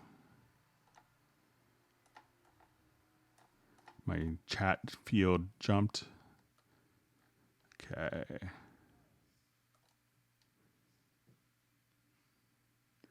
Okay, so question. Hi, Greg J. from New Haven, Connecticut. I just started learning about mixing. You have some great videos that come up when I search. Good, I'm glad videos are helpful. Two quick questions. Why do so many people record in Cubase but then in mix and master in Pro Tools? How is Spectral Layers different than Isotope RX? Thanks for your unending patience. So I think, so there's some people that, when they're working with other people will, maybe, and if that person isn't a Cubase user, will pass on their project to someone else in whatever program that they're using, they'll mix in. So, it's, I think sonically you may find that Cubase sounds a little better. And there's a lot of, incredible mixing things. So there's no need to mix and especially master in other programs. I would say, like mastering, I would go to a dedicated mastering plugin or program like Wavelab, not just plugins. And to the second question is how spectral layers different than Isotope's RX. Thank you for unending patience. I don't know RX all that well, but I think, spectral layers really kind of shines in being able to find kind of more surgical selection. You could do some pretty amazing things. Let me just find a quick audio file of some kind.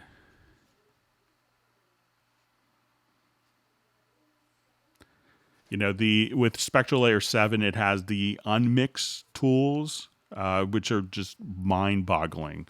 Where you could basically load up a mix and it could derive the vocals and isolate it and, derive the drums and the bass and the guitars and keyboards. That's pretty staggering. That like blew me away in the last couple of weeks when I've been learning 7. So, but let me just find a particular project here just to show you some of the things that, work amazingly well.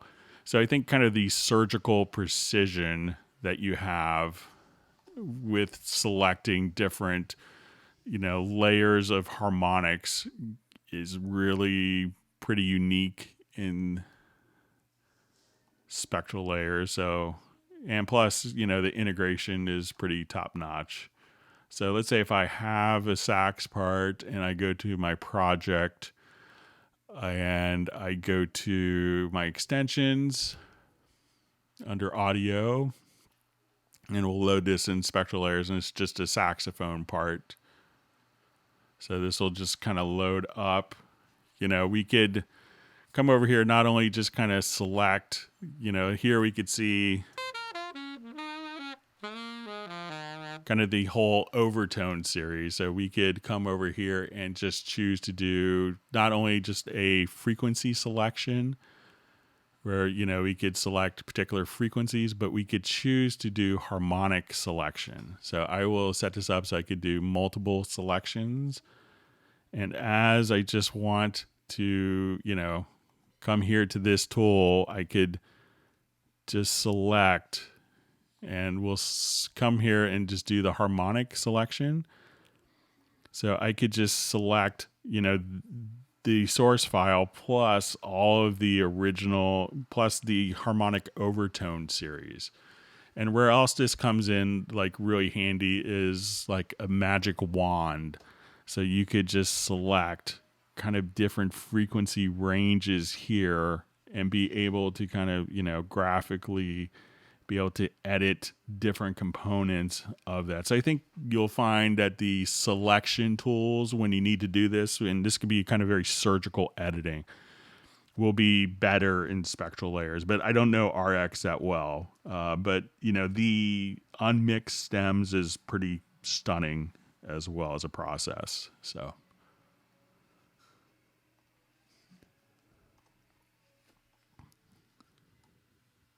Okay, just go on.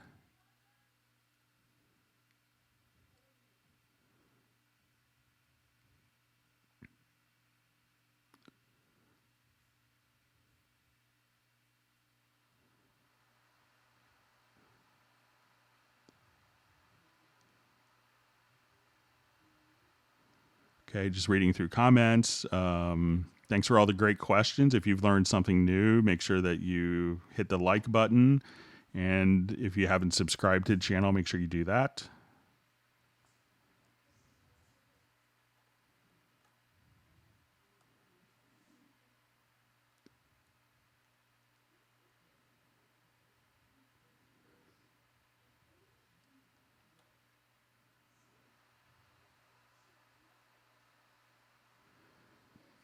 So how can you change scale and key in Very Audio? So let's take a look at that.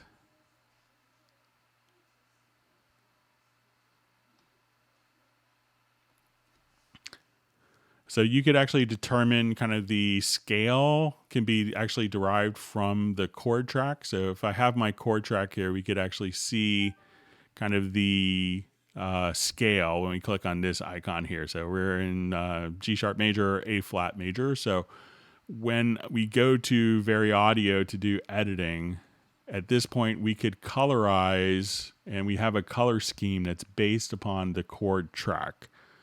So I could see which notes are within, if we see green notes are within the chord that's been defined by the chord track. And we have the blue notes, or these color notes, aqua, I'm the worst at naming colors in the world.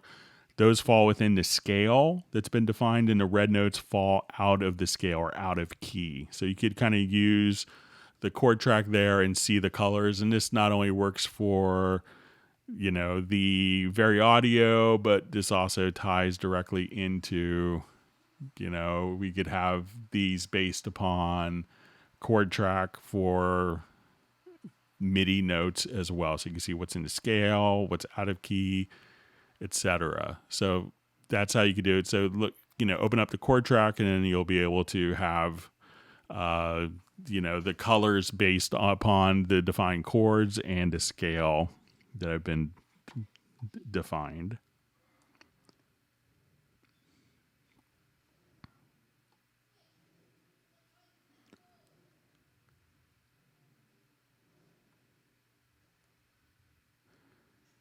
Okay, so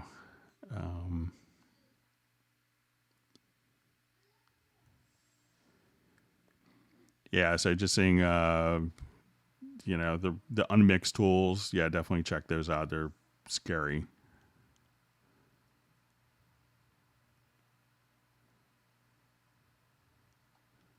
And those are in spectral layers. Sorry for if it's out of context. All right, let me just. So, and there's lots of discussion about, people, with Cubase, once you have the license for a later version, it's still compatible for previous versions for compatibility and older plugins.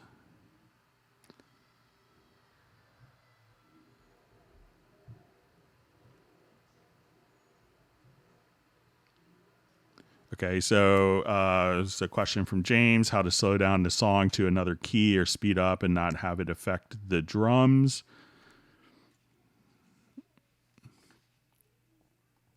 So I think we showed this a little earlier, but maybe a slight variation. So we'll do it again.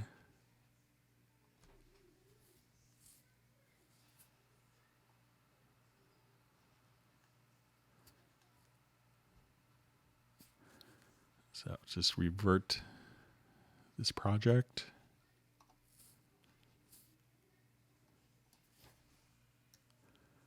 So when we have, our audio, and we could select all the files. So I'll just do Command A, and then when you select, let's say, all of the audio files, you can see from the info line if they're going to be set to musical mode.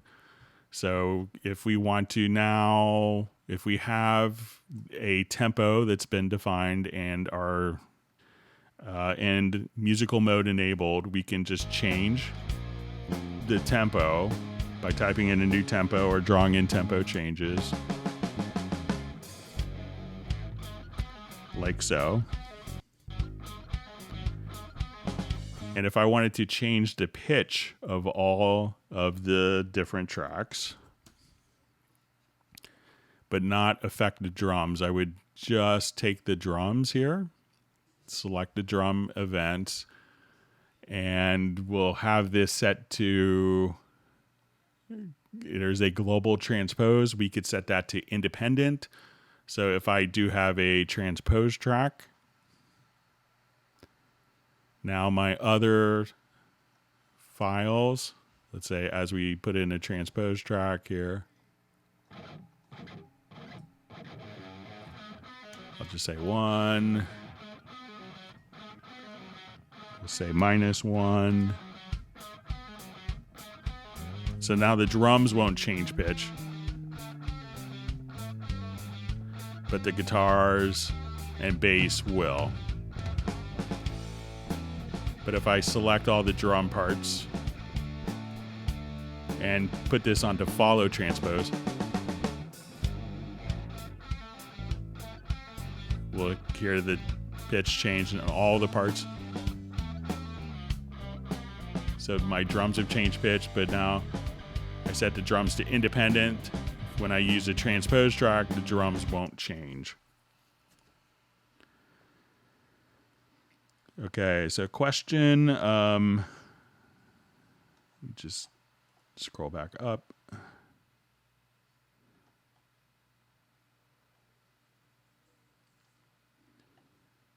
Sorry, my chat line jumped.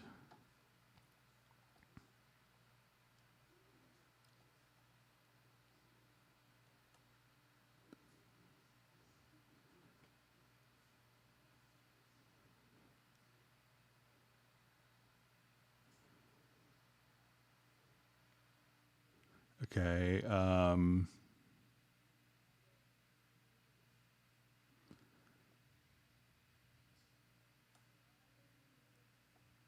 Okay, does Centrillium still make Cool Edit? I haven't followed it, but I thought Cool Edit turned into an Adobe product. So it might be an Adobe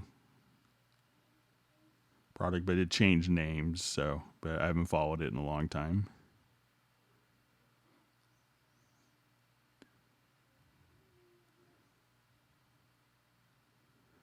All right, so we have Jason from South Shields, England.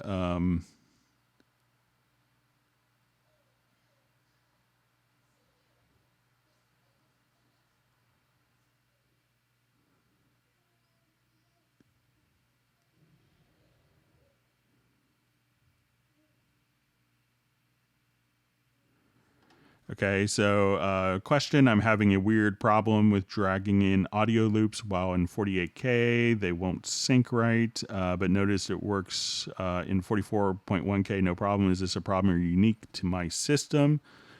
So one thing you may want to check is just a preference. We showed this just a little bit. I think it's under editing audio, and you may want to make sure that you have convert to project settings and copy to project folder if necessary. So, and what this will do, if it is a different sample rate, that will convert the sample rate for you. So make sure that you have that preference checked.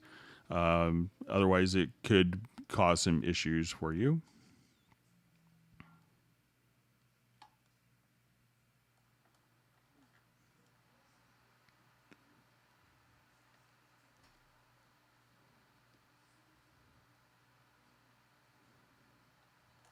All right, let me just...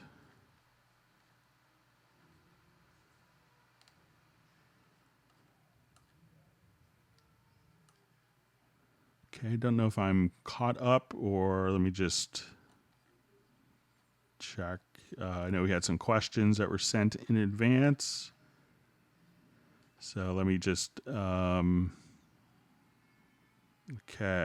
so I think I may be caught up with the comments. So let's go ahead, and I had questions that were sent in advance, so we'll go to those and let some comments build up, and we'll catch up. Thanks for all the great questions.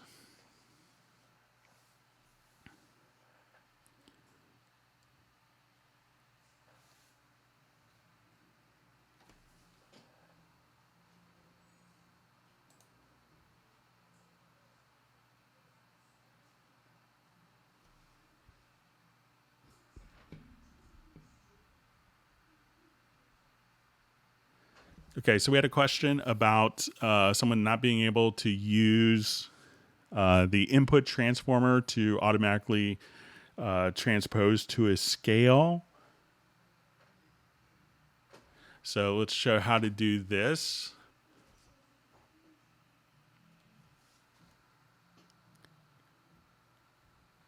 So we kind of have a project set up for this.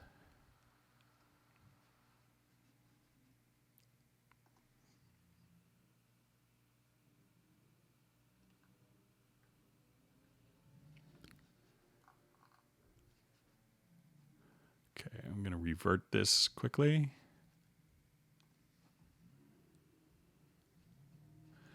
Okay, so we had someone that wanted to be able to set the input transformer so that as they played a scale, that it would automatically play the correct. Let me just make sure.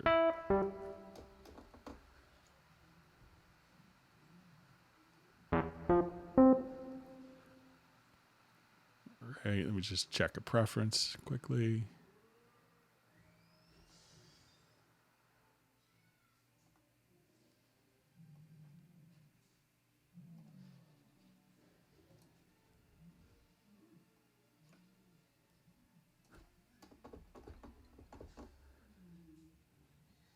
Okay.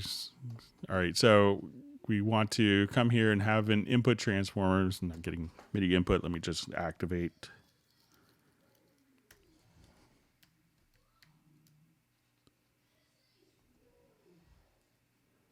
Okay. Let me just see if we can. Just gonna close this project real quick and open it again.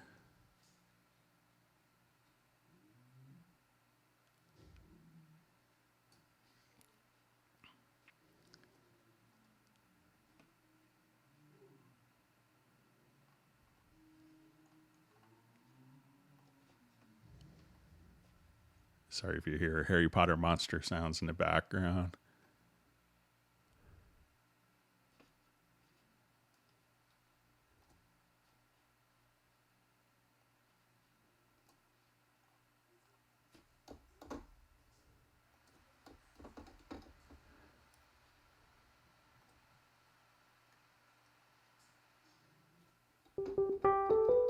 Okay, so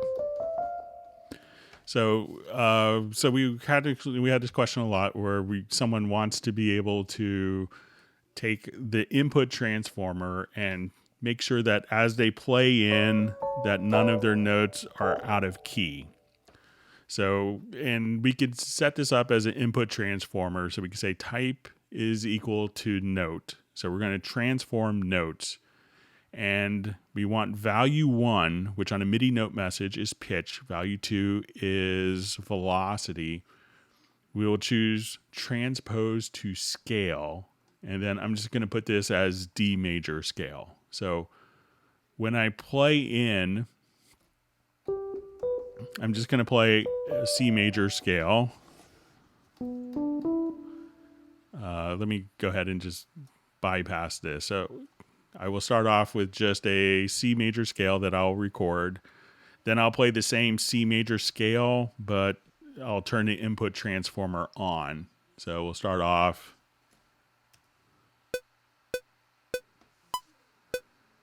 So just a.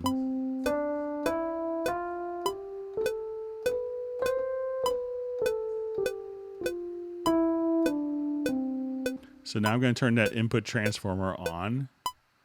I'll set it to local, and I'll play the same C major scale.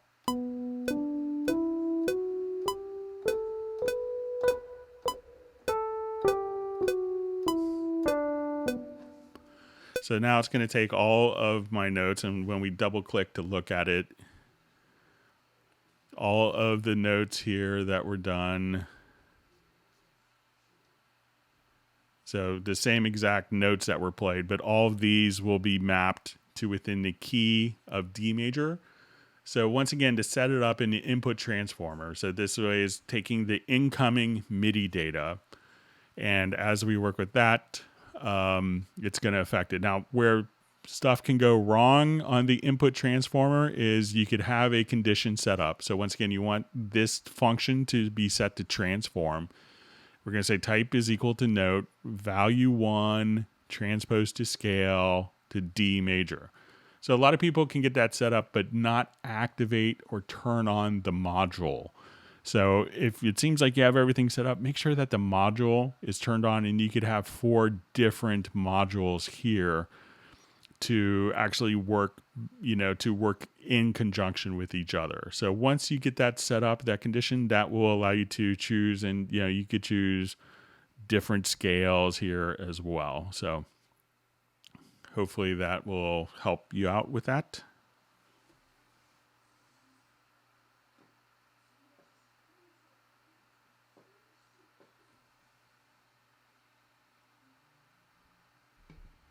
Okay, so we had a question that someone wanted to have their UR44 interface, which has 4 discrete outputs, and they wanted to set up 2 different headphone mixes and they wanted to set up 2 different monitors to switch back and forth in the control room, and they were wondering how to do that. So the UR44 is kind of unique. It has 6 physical outputs, but one is a monitor output, and then you have outputs 1 left and 1 right, 2 left and 2 right. So often the monitor output and 1L, 1R will be sending out the same source material. So if we wanted to set up for 2 different monitors, we can go to our audio connections and we will select our control room tab. And it's like here I have monitor 1, so say I have my Yamaha HS7s, and let's say, okay, maybe I have some old monitors here. Just going to move a power cable, sorry.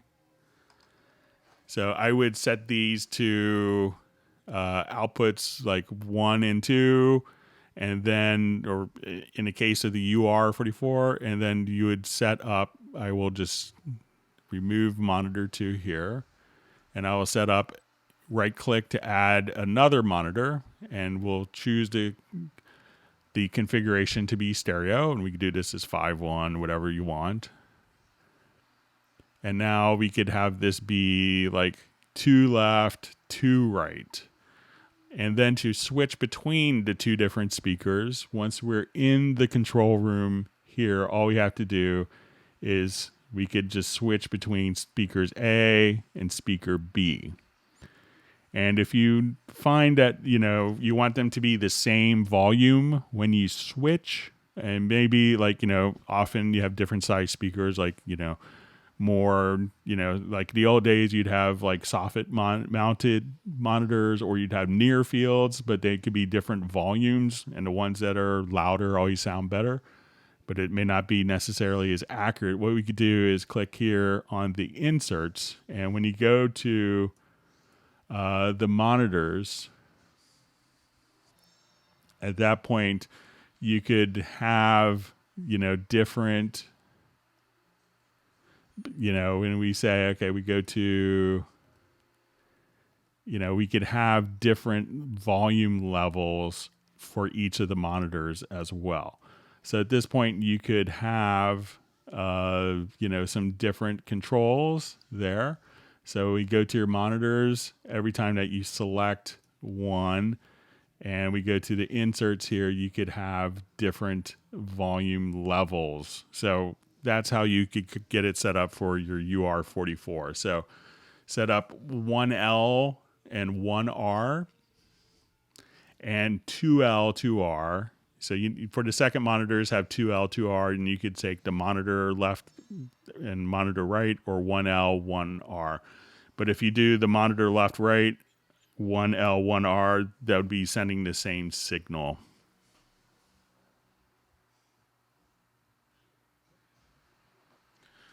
Okay, I got a question. Can we get your Cubase color palette? I don't do anything special with my color palette. If you want more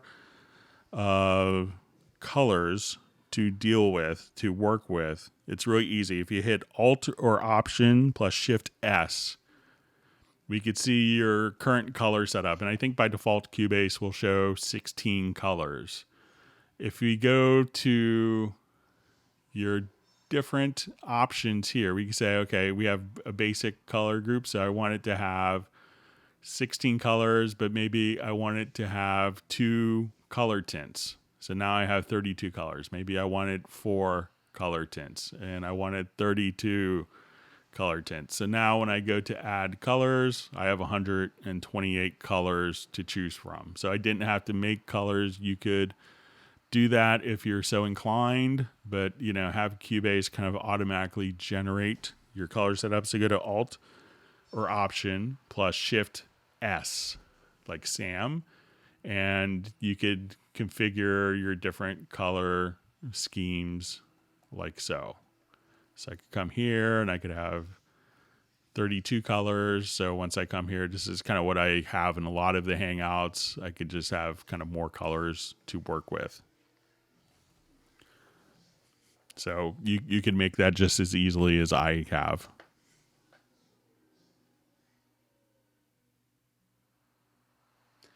Okay, so we had someone that has a number of kind of cassette recordings, and they have the Cubase artist version, and they were looking to how to create a tempo map from that. So I'll revert this quickly. So in the Cubase artist version, there isn't the automatic tempo detection, and we don't have the time warp tool where we could manually kind of just move the timeline. So I'll just kind of start this off. And let's say I just have a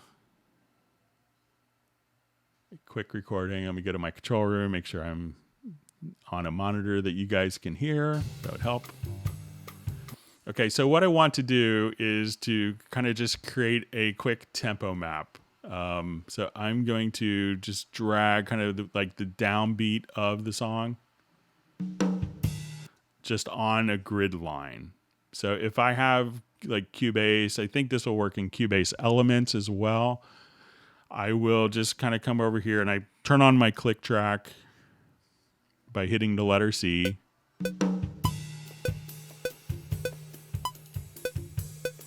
So the click track has no real relevance with this. So what I want to do is we start off at the downbeat on a bar line. And we'll just kind of count it out. So say 1, 2, 3, 4.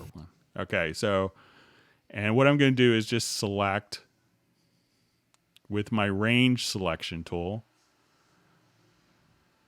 I'll do that and go to under the project menu to beat calculator. And we'll say that this is going to be 4 beats. So so actually when I go to here, I'll say from here to here. And we'll listen to that. And one great keyboard shortcut you could use is Alt or Option P. And that will just play that selection.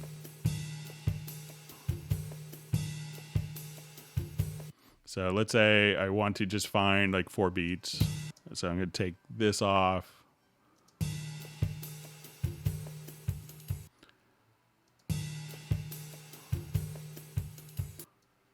So let's say, okay, from here to here is what I'm calling 4 beats. And then this will automatically figure out what the tempo is of that. So we say this is 4 beats. And then we'll say at selection start. And if we have a tempo track, I will just kind of come here and let's add a tempo track. Okay. So we have, and I say from here to here, let's say this is,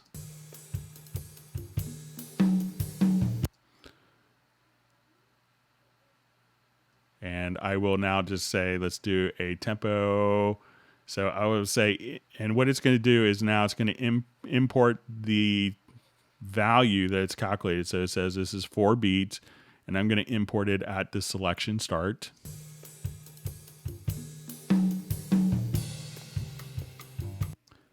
And so you could just kind of just grab the range selection tool. And if you wanted to just come here, say at selection start. And now as you kind of listen to it, you could just, manually do the tempo mapping this way. So it could be a bit more laborious, and you're kind of basically doing it manually But if you don't have Cubase Pro, you could just kind of select every 4 beats, input the tempo at this selection start. Say that's 4 beats at selection start. This is 4 beats, and just kind of manually go through the song. And you do it once, and then you could tweak it as necessary. So that's how you could do tempo mapping manually in kind of the Cubase artist or elements version.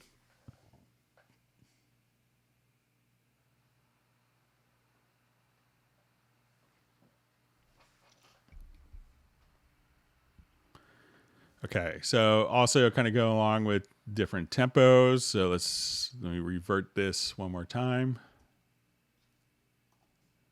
And we kind of discussed this a little bit last time, but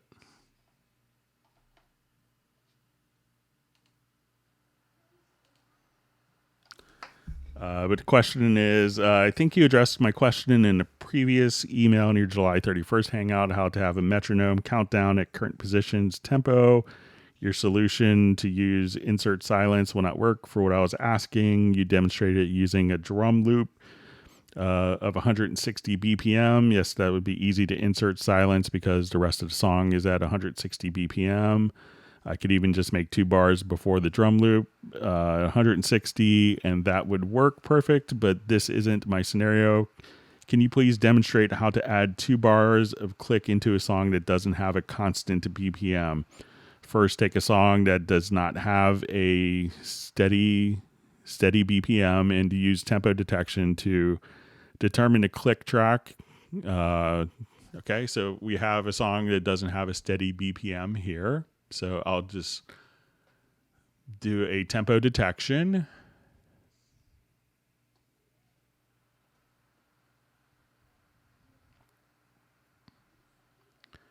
So let me just listen to it, see if I need any.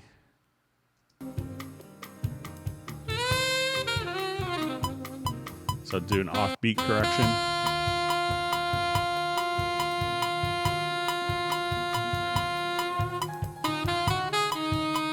Okay, so we have our tempo here. Okay, and I'm going to just define my downbeat here. So let me just mute some of these other sources. Okay. So this is where my downbeat is, and this is my 4/4.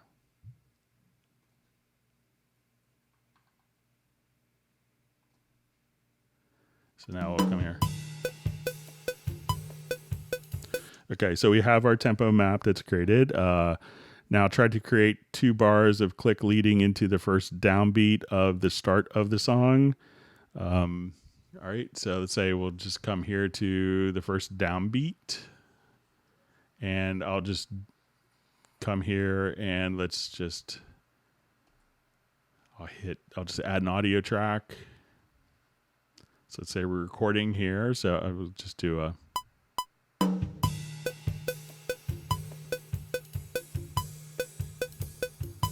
So what I want to do is I'm going to set this up so that it'll follow our signature track at the. So I'm going to go to the metronome setup under transport. And we're going to say time signature at the project position. Okay.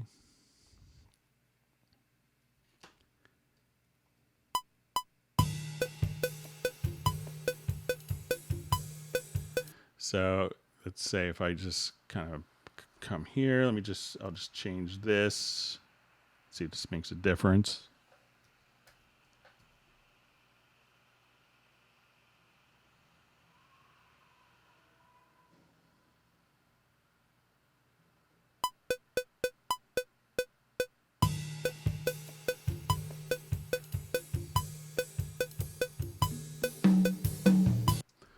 So, I think I see what you're getting at. So it needs 2 bars to start playing the song at bar 1. But I think, adding the silence, and then I'll just read on. They need a click lead in that matches the feel of the first couple bars of the song. in order to jump in naturally. Let me just see if I could do this. I'll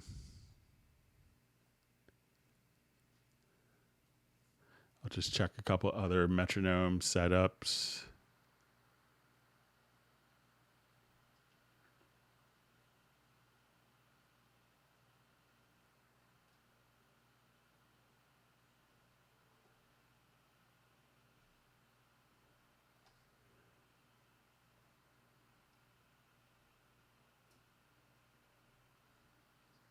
So just make sure I'm in the right area here. So we'll do.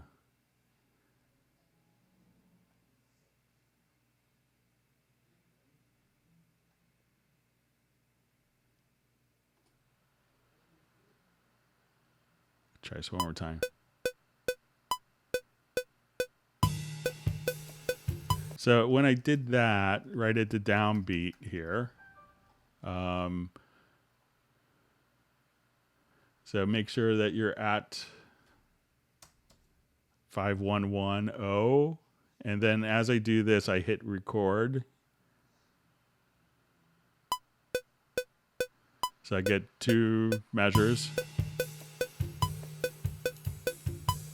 of my count in at that particular tempo. So see, I don't want to.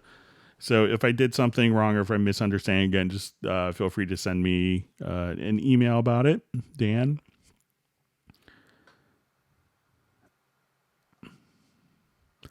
Okay, question. I recently upgraded to Pro 10.5 from 9 AI. I have a Novation Impulse 49 control keyboard and it worked fine.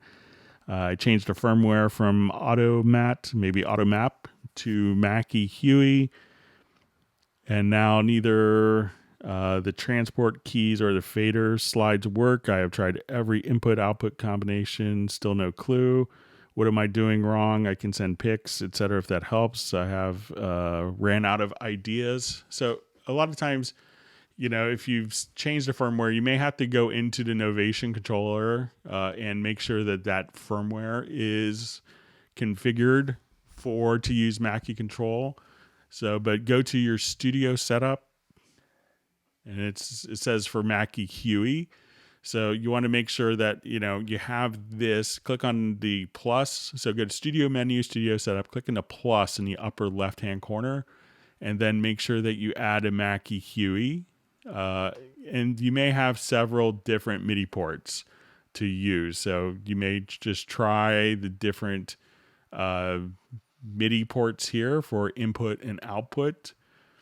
And at that point, that's really all you need to do to set up your controller to work.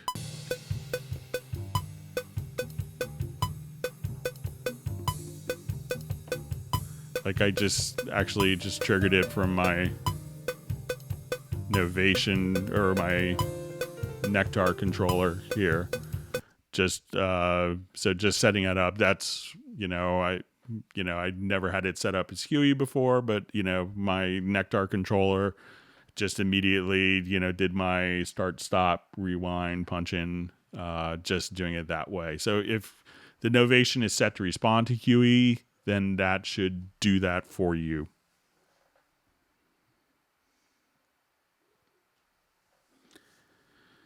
Okay, so we had a question last time about it says regarding about MIDI routing and instrument tracks in the project I attached. MIDI 01 is routed to track 1. If you now disable and enable track 1, the routing is broken. Do you have the same issue? So we started off this project with this, so I'll just see if we can recreate it here. So I have, let's say,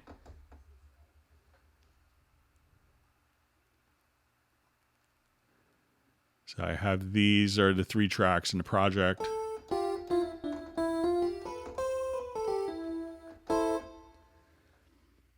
Okay, so let's say we go to track 1 and we're going to disable and enable the track.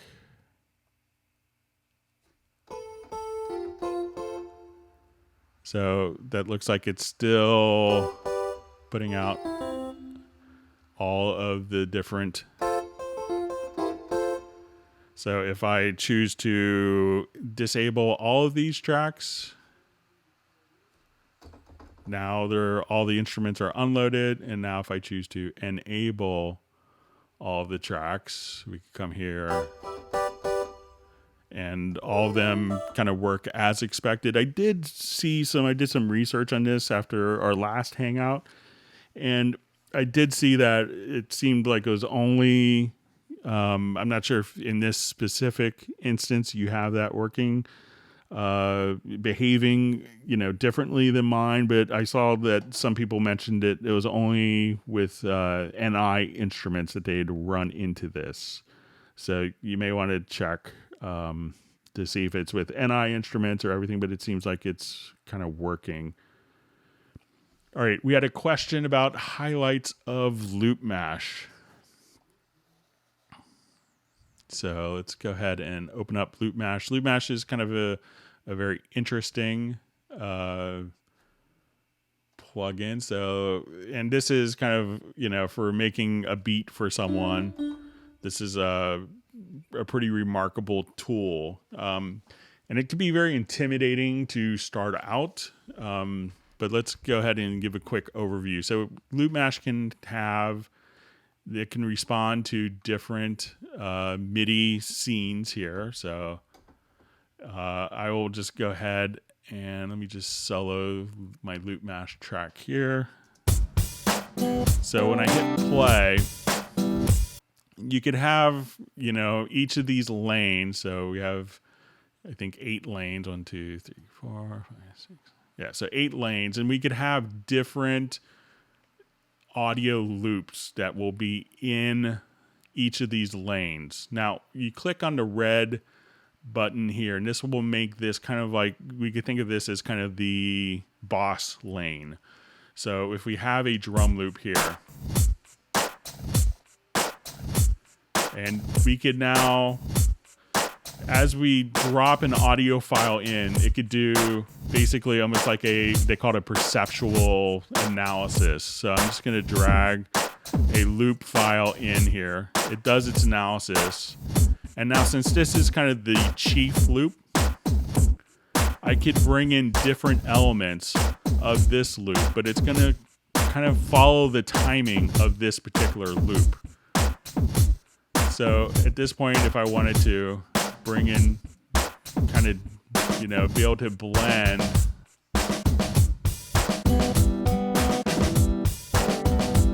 but if I change this to be kind of the chief loop, all the loops will now follow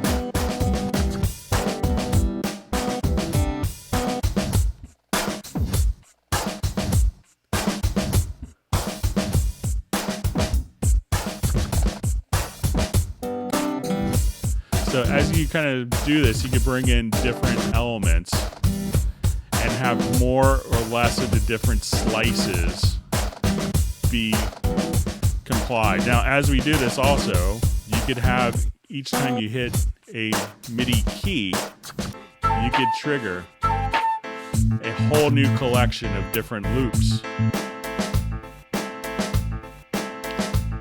So you can say, I want this now as the master versus this.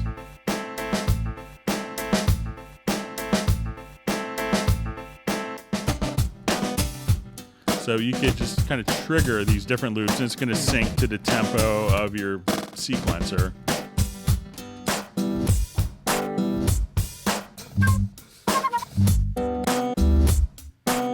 So as I just hit MIDI notes, it'll just kind of trigger those different elements. Now, this also works with different performance controls, and these performance controls also work as an audio plugin. So if you wanted to do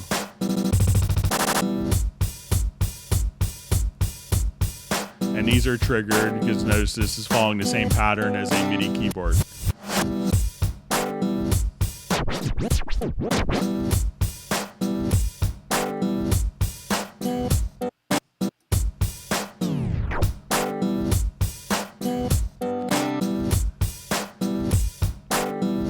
So you could have a lot of being able to just have, all sorts of different loops that could be built within one patch, where each patch could have 8 different loops, and you could blend those together. And again, if I change my tempo of the project to 112,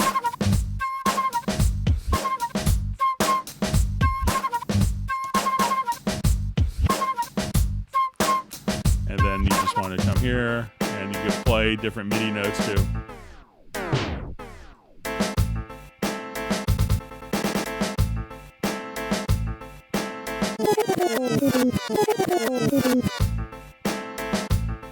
So it's one of these plugins that you could kind of start playing with on a Saturday morning, and then you realize it's Sunday afternoon and you're still kind of learning how it works. But, if you're doing a lot of kind of loop-based stuff, it's a pretty phenomenal tool to work with. Dad, the button that you said would play actually rewinded. Okay, let me help my son. He just kind of broke into the Hangout here. Bear with me.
All right, sorry about the interruption.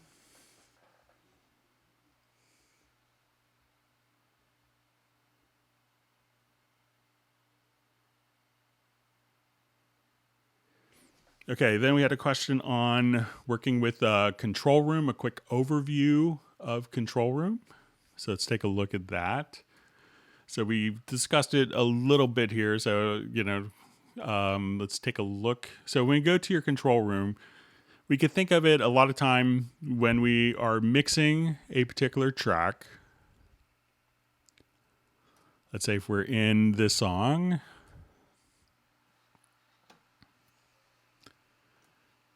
And as we're playing,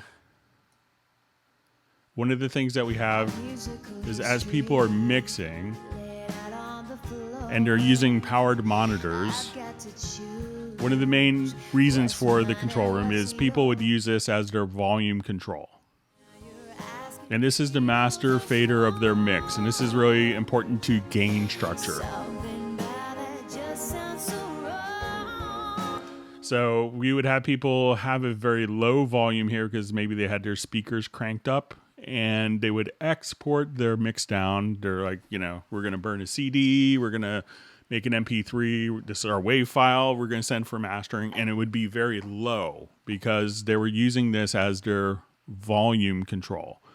With the Control Room, we have a independent volume control that doesn't affect the gain of the mixer. So this is just going to be the monitoring volume. So as I do this, it doesn't affect the gain of what's going on in my mix, but it just attenuates the volume. This is our monitoring volume.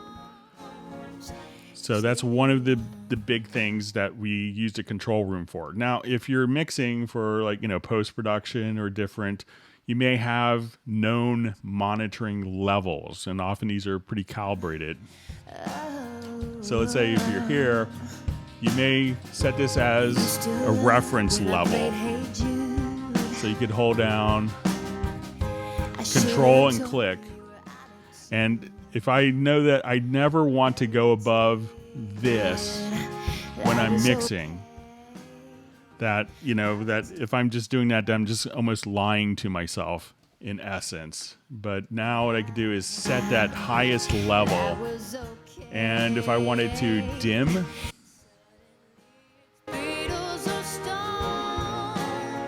we could have dim set up for that. So that will just diminish or, you know, diminish the actual mix down to volume. So if you want to listen to something closely, like make sure the balance between snare and vocal is good,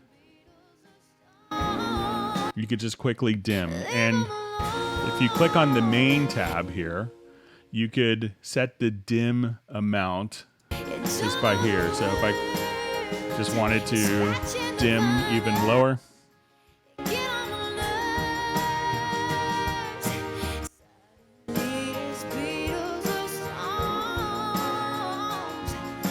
now there's also a listen bus. So if I wanted to hear a track but still have it in context,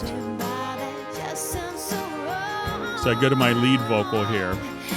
So if we solo track, nothing else is heard. There's also this little L.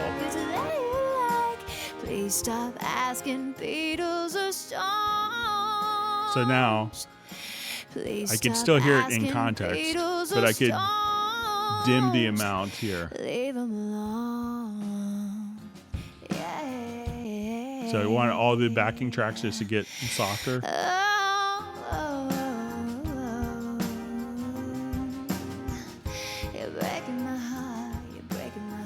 So if we wanted to take my mix and listen to it in different configurations, so I wanted this to sound like it'll be in mono. So I could go to down mix presets and I could listen to it in mono or listen to it in stereo.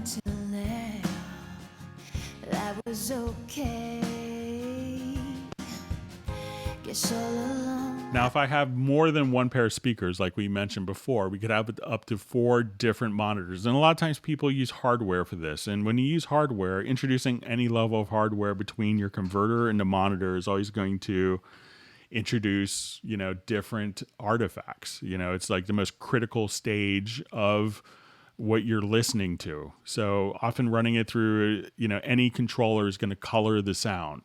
So if we wanted to switch between different speakers, we could go to my audio connections and we could set up and we could add different monitors, and these could be like in 5.1, they could be mono. And at this point, we could choose to switch between speakers A, B, C, and we could do that from software. So if you wanted to just come over here, listen to different mixes, you could, and switch between your monitors, you could do that very easily.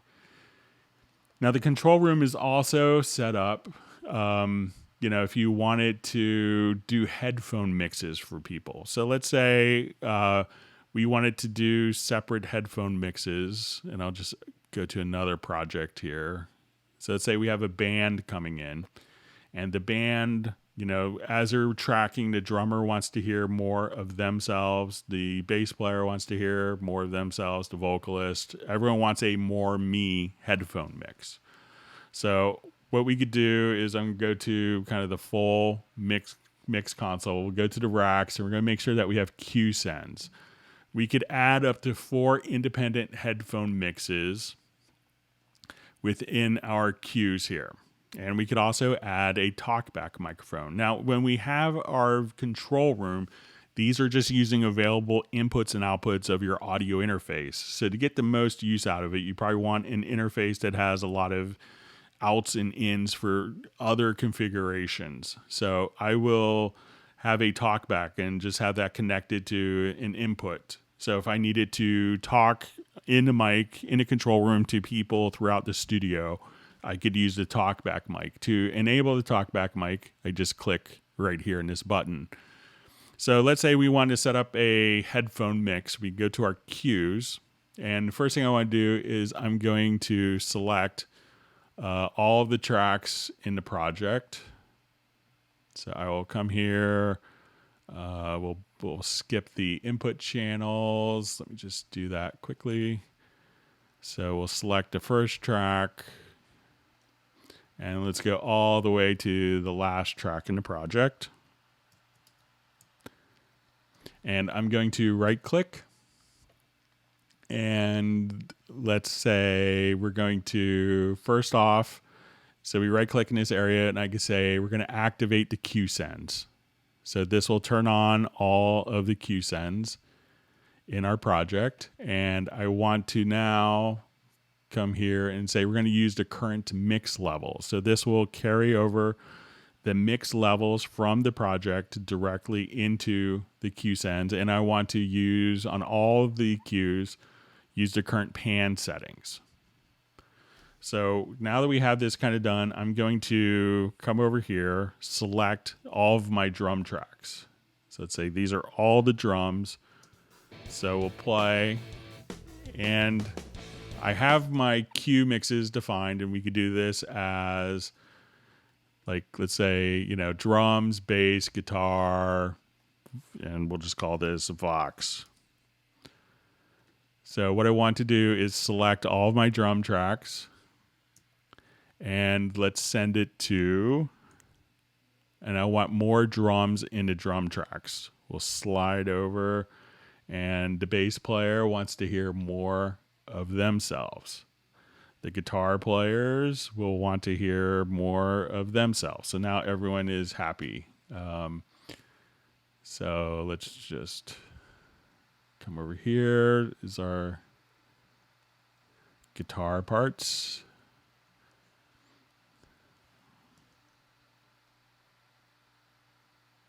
And so now if I want to listen to the different cue mixes, I could. So this is what we hear in the studio. But if I wanted to hear the drum headphone mix, I could just.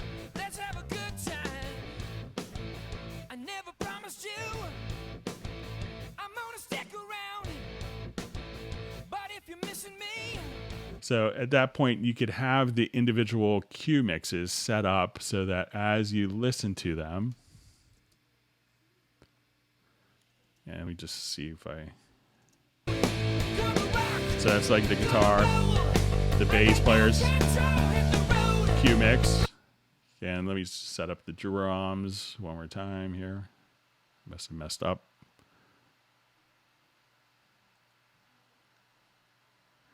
Okay, so now you could just switch between.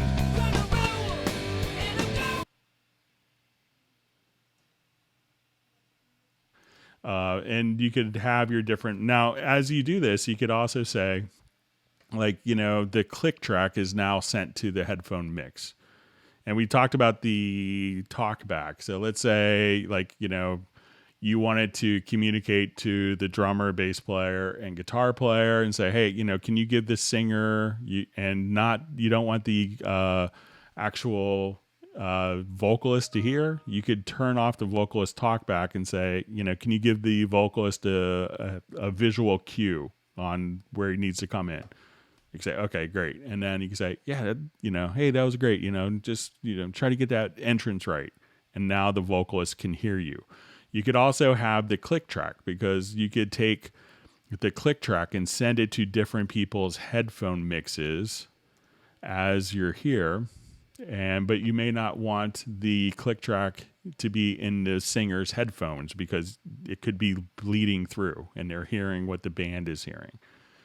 Now, you may also want to have different references where people will come in with a phone or their iPad or, yeah, make my mix sound like this. And that we could have under external inputs as well. So you could have up to 6 external inputs.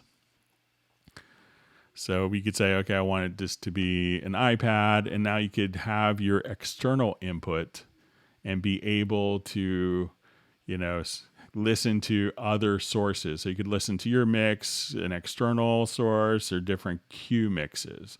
So that's kind of a quick overview of some of the stuff you could do in the control room. And one of the great things is, you know, all that is completely recallable within the project. So all your cue mixes will be saved.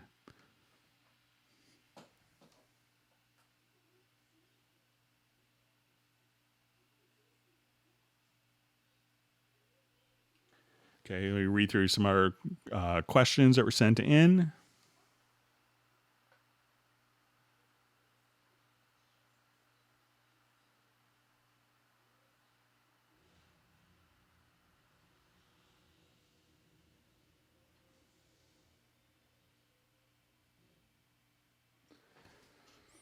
Okay, so we had a question. I have Cubase Pro 10.52, and I'm working on a project where the bass and the beat track at the vamp are out of sync. I don't know how to get them to align up.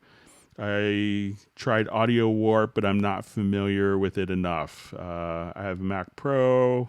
Okay, so let's go ahead and take a look at that.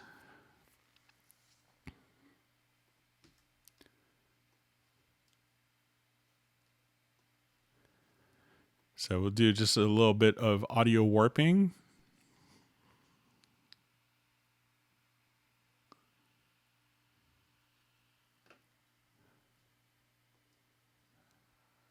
Okay, so if you have like, audio parts that need to be kind of moved in time to make sense, with an existing part. So let's say,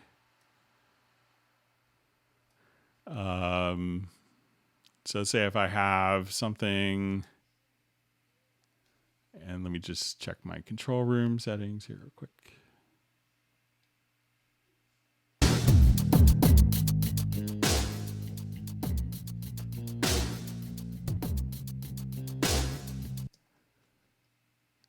Okay, just let me make sure I don't.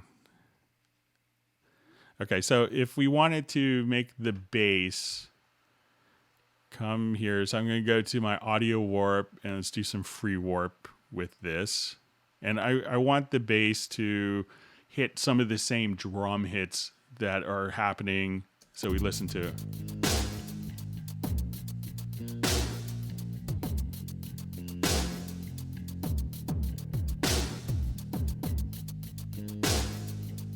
So really what you want to do is, as you're kind of,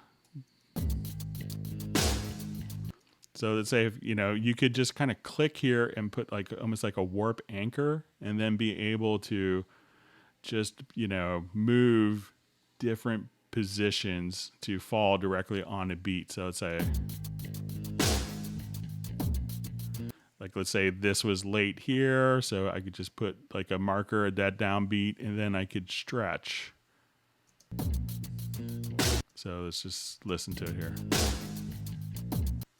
Let's say that's early. So at this point, let's say I want to put a warp marker here. And you want that to fall kind of right on the downbeat.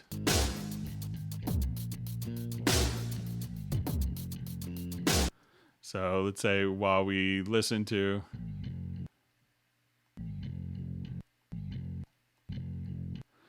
so let's find where the downbeat is. I could now just kind of put a warp marker here. And then as we start working in free warp, I could just say, let's just move this position, keep it there. And I want where they go down, sounds like to an E, to right on the downbeat. And you could just kind of position this and move different elements freely around. But sometimes you may want to just put another marker at the end and then just freely move different components to match up. And you just kind of do it by ear, but it's pretty fast once you get the hang of it. Okay, let me go back to some of the questions. All right, so we have a bunch more questions. All right.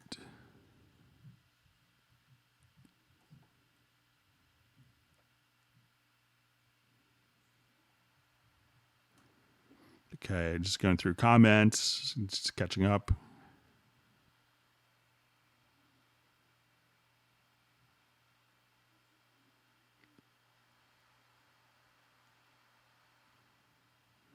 Okay, so a question. I purchased a wrong Hallie upgrade in the sale just now. How do I get my money back and try again? Apologies. Thank you, Greg. So you could, I think it's done through, used to be a company called AskNet, and I think they were acquired by another company, but I would just, send the, so the Steinberg online shop's kind of handled by a third party company. But try, and I forget what the new name of them is, but I would try just reaching out to them. It's pretty common. So, okay. So just see a comment from, I think it's Ohas, if I'm pronouncing your name right. It says, I like Beat Designer. It's so powerful. It's a great little utility. And people say I never used Loop Mash before. Loop Mash is great for trap, according to Jazz Dude. So,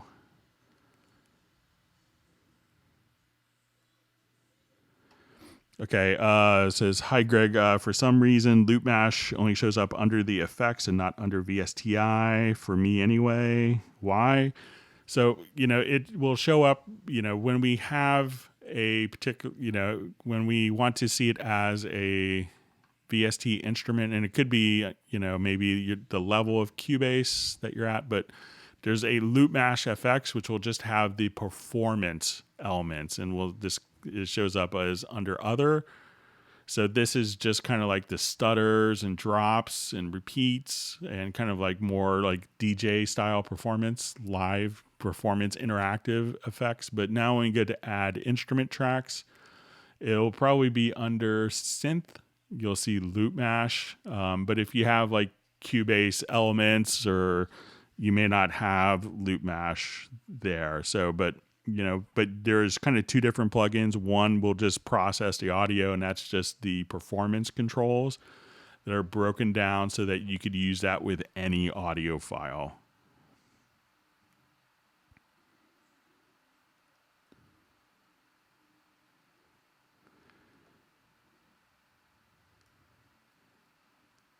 Okay, so I see Ohas. Ohas says, Jazz, I finally brought Backbone. I'm so happy I bought it today. Now I'm making my own drum kits. Yeah, so Backbone's a pretty amazing drum resynthesizer, but just a sound design tool as well. So don't think it's just limited. It's a fantastic drum resynth, but, you could do, amazing sound design work with it as well.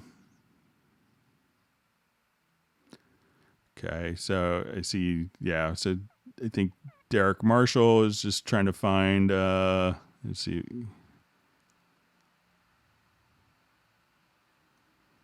Yeah, so, check to make sure, look under synths and see if it's there, but, it could be depending on which version of Cubase you have.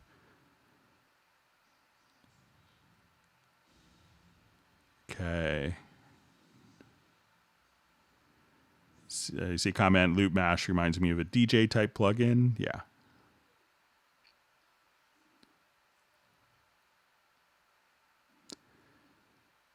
It's a nice comment, interesting comment from Jazz Dude. I can't understand people buy Cubase and 2 years later find out the best delay where exists in 10.5 or reverence or frequency or other effects plugins and synths. So yeah, it happens a lot. So sometimes I think, people assume that included tools aren't as good as third-party ones, and sometimes the ones that are sometimes the ones that come in Cubase are much better. All right, so I see a comment from Sir Robert. Too cute, too bad we can't break into your studio and jam out. So my son is just learning. He's watching, probably using a DVD player for the first time and not something on Netflix. So he, fast forwarding and rewinding is just like, thinks it's the coolest thing. So going vintage technology for him. Okay.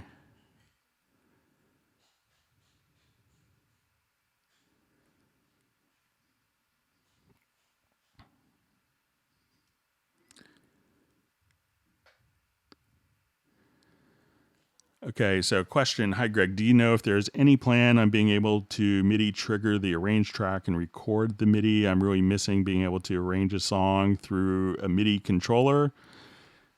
So what some people have done, and this kind of, I've been kind of lobbying for this for a long time as well, but what you can do, and it's kind of a hidden thing, I think one of the developers kind of snuck it in, is when you go to the studio setup and go to generic remote, here you could I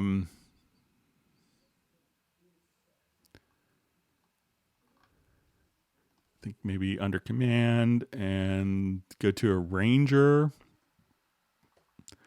So you could trigger, up to 19 different arranger events from the generic remote control.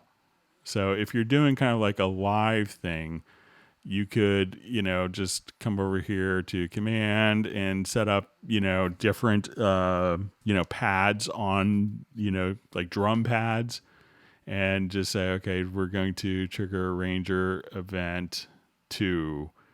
And so you could navigate quickly to the different arranger sections. Now, I don't think it's able to record that. You might be able to. I haven't tried. But, so if you wanted to actually just trigger it via MIDI for live performance, you could do it through the generic remote. But unfortunately, you can't quite just assign a MIDI note there. But it's kind of in there, so you may be able to make it work for you.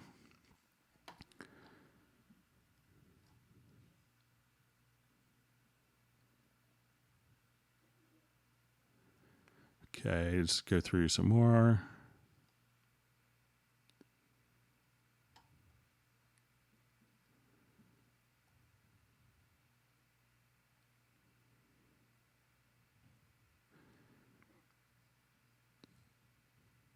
Okay, let me just see if there's any other questions that are in. We'll just see. Okay, maybe we have some more.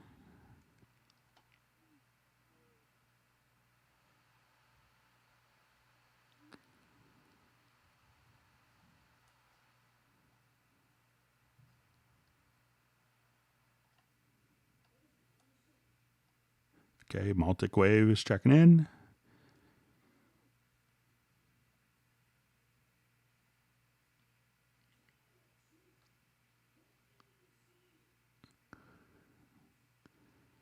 Okay, so just reading a comment from John Costigan. Always instructive, Greg. Thank you.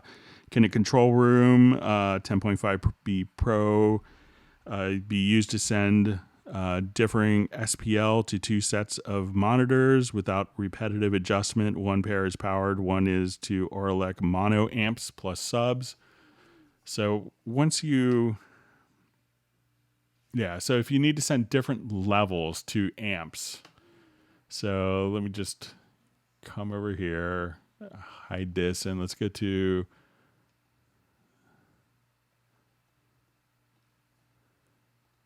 so say we have our monitors here. Let me just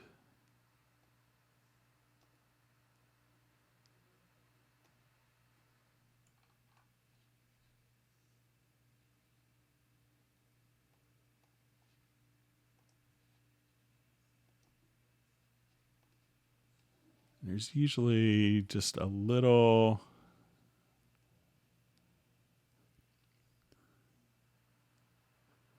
just gonna take off.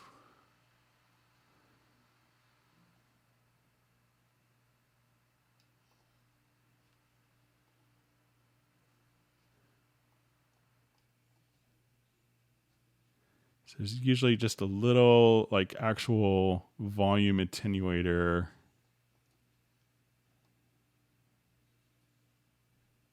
I want to say it's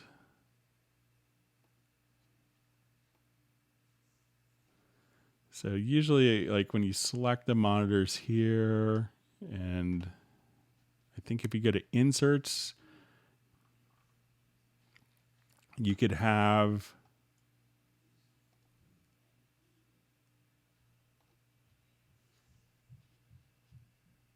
let me just remove that real quick.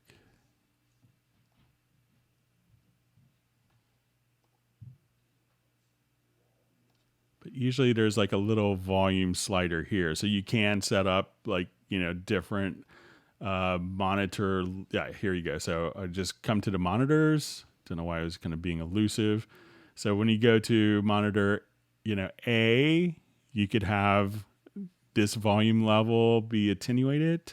And if you go to monitor B and you need it more gain, at that point you could just, switch between different levels to feed amplifiers or different, powered monitors at the different levels. So again, when you do switch, it'll be very similar.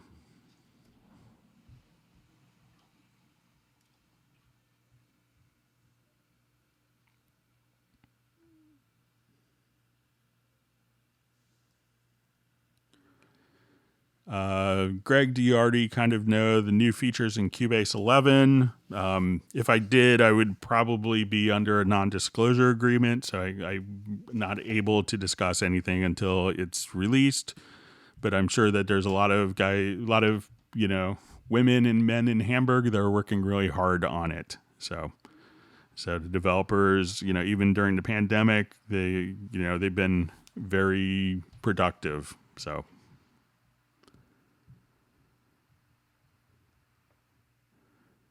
Okay. So a question, is Loop Mash 2 included in 10.5? Yes. It's been included for a while. So, if you have an older version, it was probably in there and you could have just a wonderful weekend discovering it. Okay.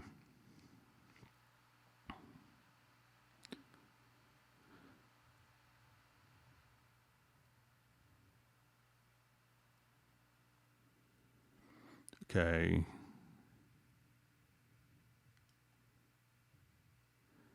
Okay, and then just see, Ohas, I never knew it was a Loop Mash FX. Yeah, so that's, the Loop Mash FX is pretty amazing. So just, if you wanted to check it out, I'll just kind of do an appropriate genre piece here.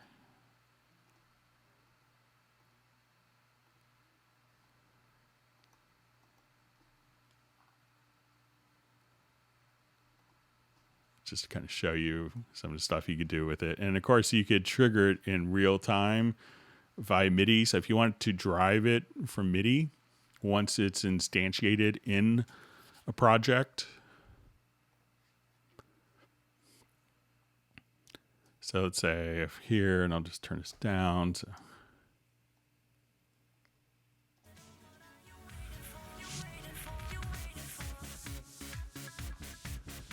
So here I will have just my Loop Mash FX. So if I wanted to just come over here and do like chops, and I can have that set to half note, quarter note, eighth, or 16th.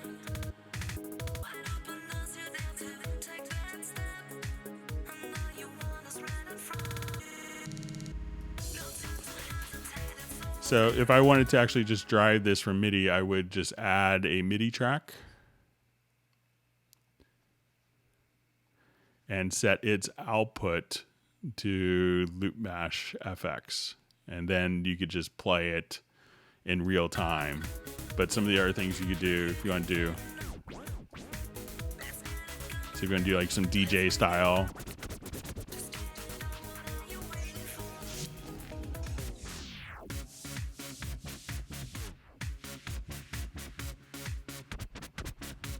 or even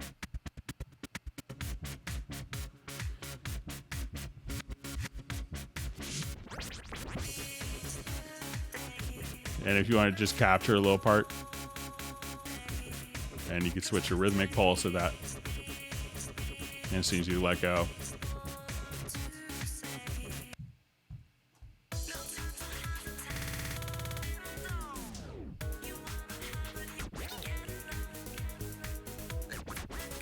so you haven't really explored Loop Mash FX, do if you, especially if you're into that genre stuff, you just want to do like a tape drop effect. So all sorts of great stuff.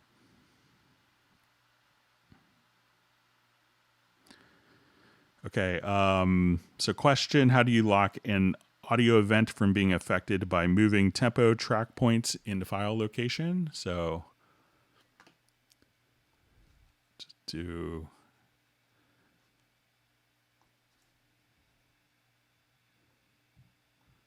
Okay, so let's say if I have an audio file here, and I'll just drag it down to here. So when we select a particular track, there's two different time modes. There's going to be linear and musical. So usually Cubase will default to musical, and how we could tell if the track is in linear or musical time is this little icon here. So if I put this into musical time, and if I click on the little quarter note, let's say for this, and we see what looks like a clock, that would be set to linear time. So as I adjust my tempo here, we notice that when we keep the value, so I will add a ruler track.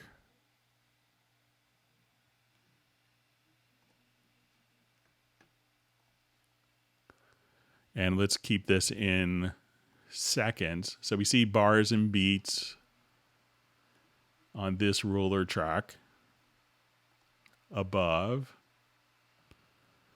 So now when I adjust the tempo and we see our seconds here, the track will not move, that is in linear time mode, won't move in time. But the bars and beats will. So I adjust the tempo faster. This occurs earlier, but at the same bar and beat. But when we look at this, we see that the time position remains the same, even though, or this is moving, but the time that it's actually occurring. So if you don't want events to move based on tempo, what you want to do is to turn it into a linear track. Now, if you wanted to do this for a number of tracks in a project, there's a project logical editor preset for this. So you could come to the project logical editor and you say, and I think it's even just a preset, so we could toggle time domain for selected tracks. So if these are all set to musical, I can now put them all into linear or vice versa. And we could choose to not toggle, but to switch it to linear, switch it to musical. So there's ways of doing that globally so you don't have to go through in a 100-track project to select each one and switch it. You could still do that if you get paid by the hour. So, but that's how you could have it locked appropriately.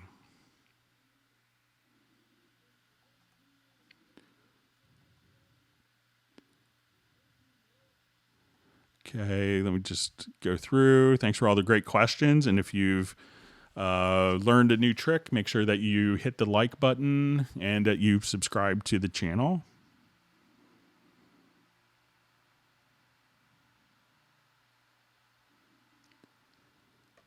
Okay.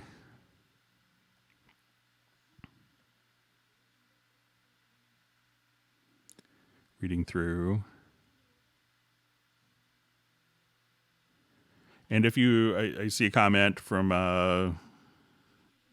the DTS recording studio that if you wanted to do it just on one specific track, you could lock. So once you have this, you could choose to lock the position. So there's a lock parameter, and now as you adjust the tempo,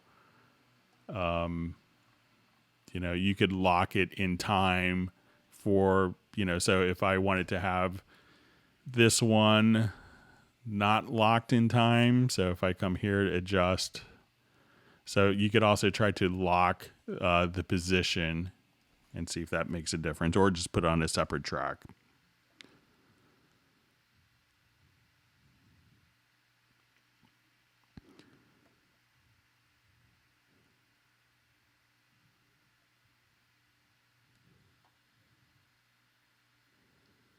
Okay, just going through comments. Thanks for all the great discussion.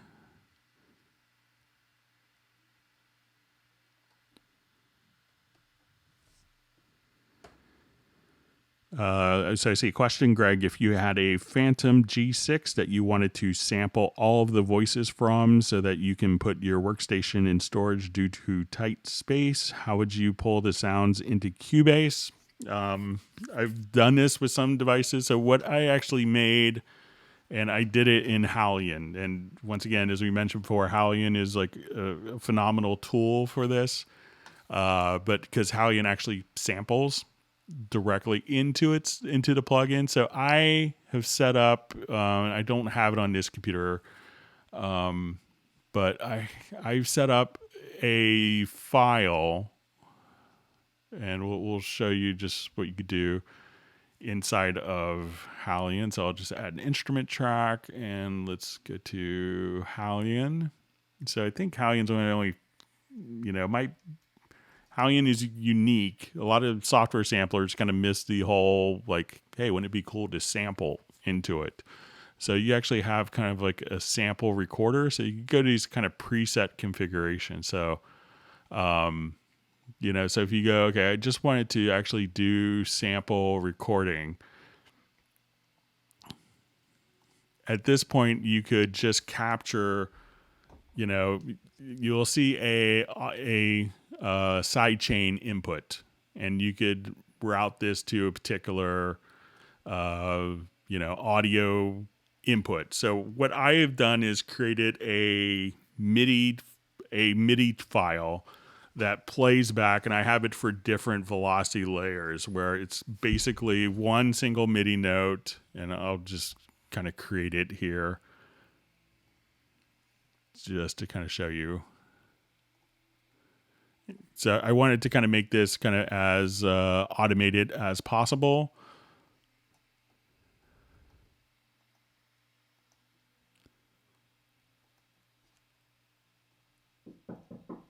Sorry, my son's knocking again. Hang on.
Okay, I'm back. Sorry for the interruption. So what I would do is just kind of set up a MIDI notes here that are all kind of the same, and just have a MIDI file. And basically what I do is have the same MIDI file, but a different velocity, the same MIDI note.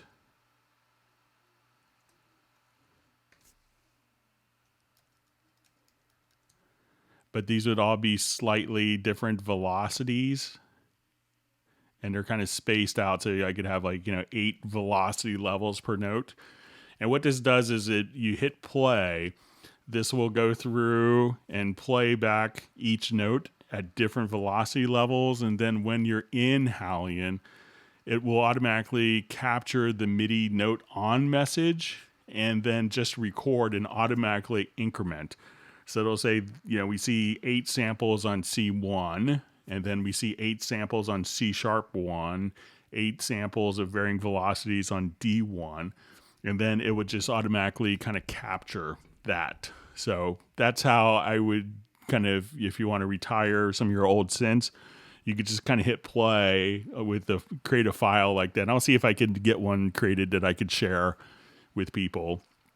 But at that point, you could just kind of hit play. It will trigger the notes for you. It's going to route the audio, and it will kind of self-sample straight into Hallian.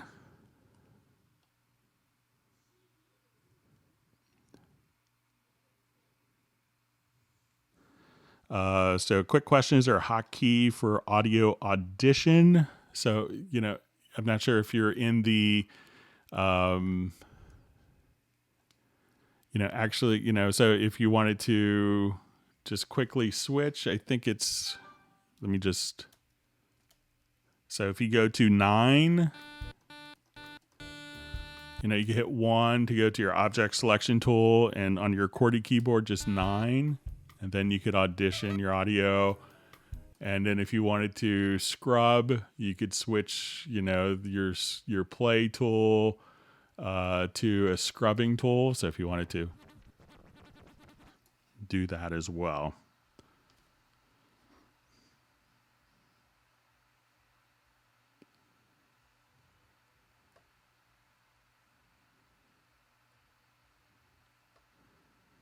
Okay.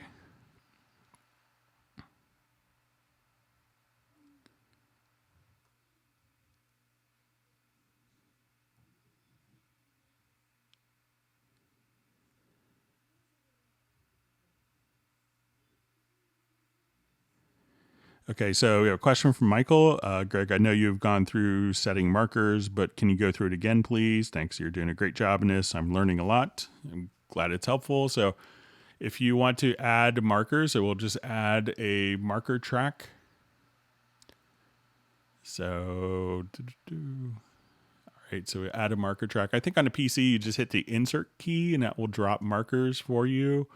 You could also just kind of click here and drop in markers. If you want to use your pencil tool, you could add markers like so. You could also, if you have just the object selection tool, hold down the Alt or Option key and drop markers in. If you wanted to come here and put in cycle markers, you could select a range and put in cycle markers there. So those are some ways to get markers on, and you could have up to 10 different marker tracks active within a project. So, but there's no insert key on the Mac keyboard. So on the PC, it's a common keyboard shortcut or common key that's on PC keyboards, but you really don't have it on an insert key on the Mac. So, but you could assign it as in the key commands. So we'll just come over here, and I think it's just under insert marker. And you could also insert cycle marker as well. So you could assign a key command. So I assigned one as F13, which I have on my Mac keyboard here. So I could be playing and just drop markers in on the fly. And then if you wanted to label the markers, you could come here and just give them names, and the marker names will show up for the markers as well. Okay.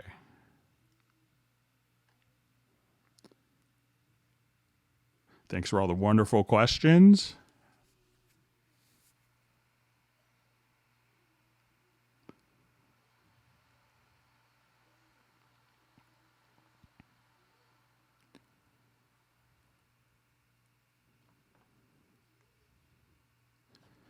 Okay.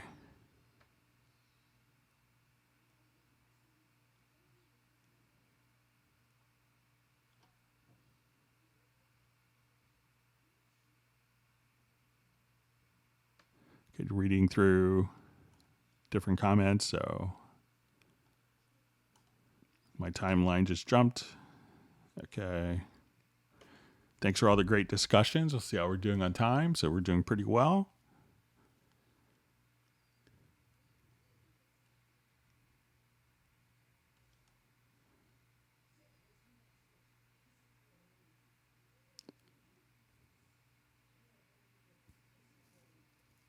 So just seeing some comments. Most definitely going to be using Loop FX Mash or Loop Mash FX now. So yeah.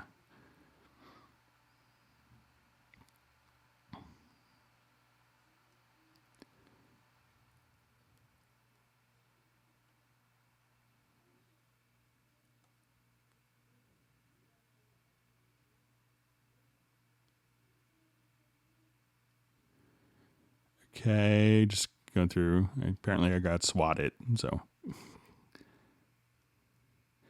okay, so we have a question: is Hallie and sample recorder available in the SE version or only the full? In full, I'm really hoping that Absolute 4 goes on sale super soon.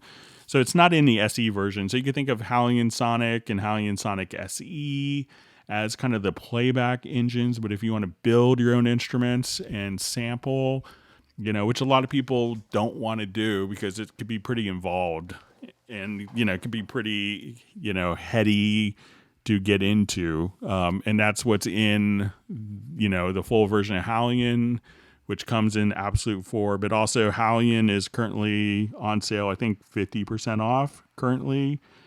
So, if that's appealing to you, definitely check out, what's going on with Hallian, and you could get into it now for a great deal.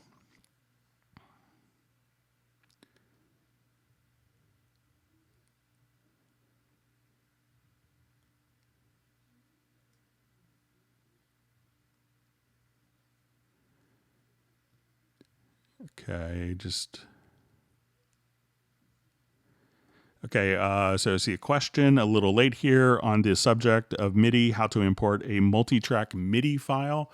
So MIDI files come in two different versions. There's a MIDI file type 0 and a MIDI file type 1. And some of the early hardware sequencers would require a MIDI file type 0. And ironically, MIDI file type 0, all the information comes on one track. So if you have a MIDI file that is a type 0 MIDI file, what you want to do is and it'll probably import, and sometimes it will automatically, let me just check preference. So we go to MIDI file. So there's a function here to auto dissolve format 0. So that will automatically split out the different MIDI files for you. If for some reason you have a MIDI file 0 and you didn't have that checked and you need it to do it, what you could do is take the MIDI track, put it onto MIDI channel any, go to your MIDI menu and choose to dissolve part. So you'll see it kind of right here. So I don't have an event selected, but here you could choose to dissolve part and split by channels. This isn't a multi-channel MIDI file, but yeah, so you could definitely import and export multi-channel MIDI files. That's no problem.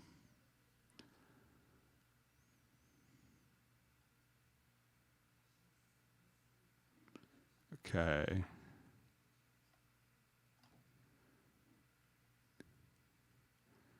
Okay, so I see already it's Loop Mash FX is my favorite plugin. Now I'm using it now.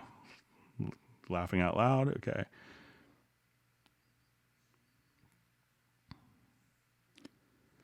Okay, hi Greg, can we have key command for various logical editor jobs to make something in logical editor, then call back with key command instead of apply? Thanks.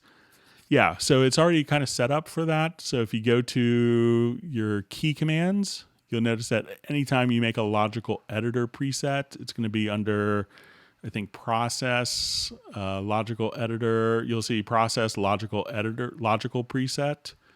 And these are all like user defined ones. Anytime you make a preset, it'll show up in that list. And also there's a process project logical editor preset. So you could have these that are, and you could assign a key command to those. And if you look at like what a lot of the big composers, I think Hans Zimmer had his first set up by Mark Wary for like a monster touch screen where they could just fire off, logical editor presets, and that's really all they're doing. They save it and then it's a user definable function that could be called up. So look under process logical preset and process project logical editor preset.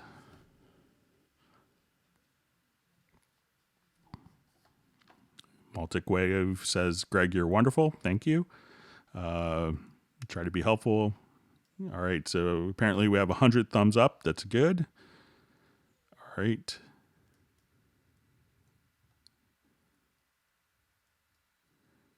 Yes. And also people are commenting how helpful Jazz Dude is on the Hangouts. He's a great resource and I appreciate him being able to answer questions ahead of when I could get there. So we have a question. Hello, can you show us how to connect spectral layers with Cubase? So it'll actually kind of work as a extension. So if I wanted to take like an audio file here, let me just play this.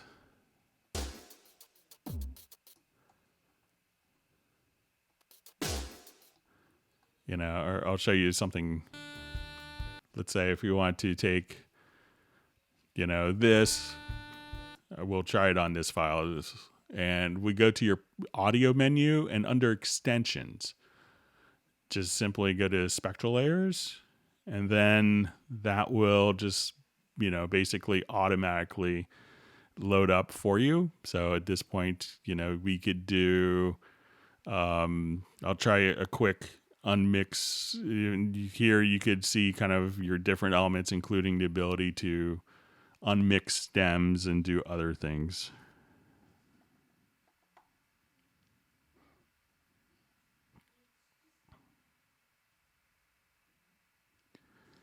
So just seeing question, is there a way to change the color of my play button in Cubase? I think that's going to be fixed. So when you do that, so I don't think there's a way to do that. So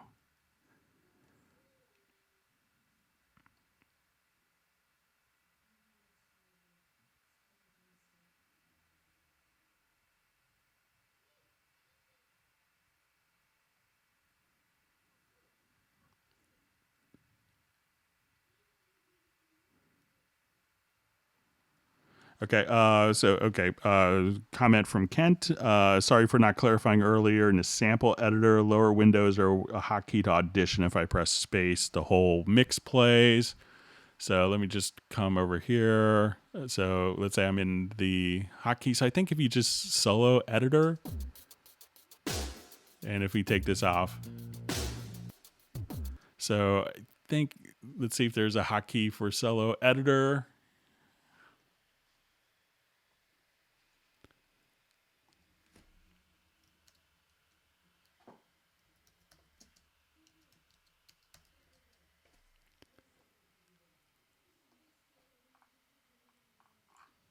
Just try it from the beginning here.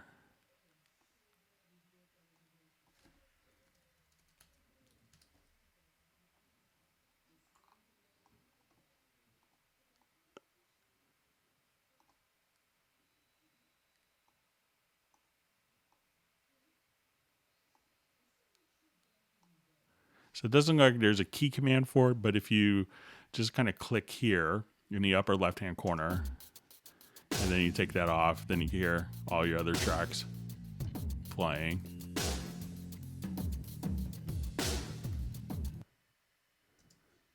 So now when you're here, so I think I muted it, but so just try the solo editor button. But there's also just the play. button here that you could use. So I think it's still the same keyboard shortcut of 9, so it's consistent. So let's say we hit 1 here, and then let's say once this is a focused area, but either way it should work.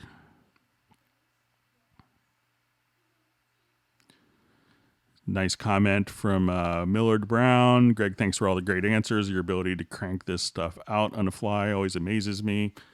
Yeah, I'm a total idiot with Excel, though. So I've had to do something in Excel this week, and I'm just like, my son can probably do Excel better. So maybe I'm just an idiot savant with it. So, okay, let's move on. Okay, we're doing okay in time. We have time for a couple more questions.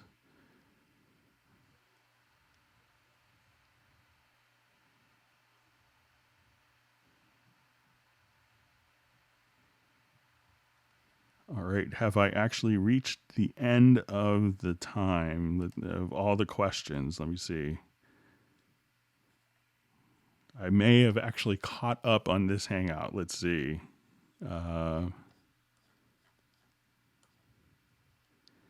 All right, so we'll just do a last call for questions. If not, we'll go ahead and wrap up a little early maybe. So we got a couple minutes. If we go beyond 4 hours, we lose all of the generous YouTube automatic closed captioning, which is helpful for people in different countries. But if not, we'll go ahead. I'll just wait a minute and we'll see if there's any other quick questions. I know we have a little bit of delay from when I ask.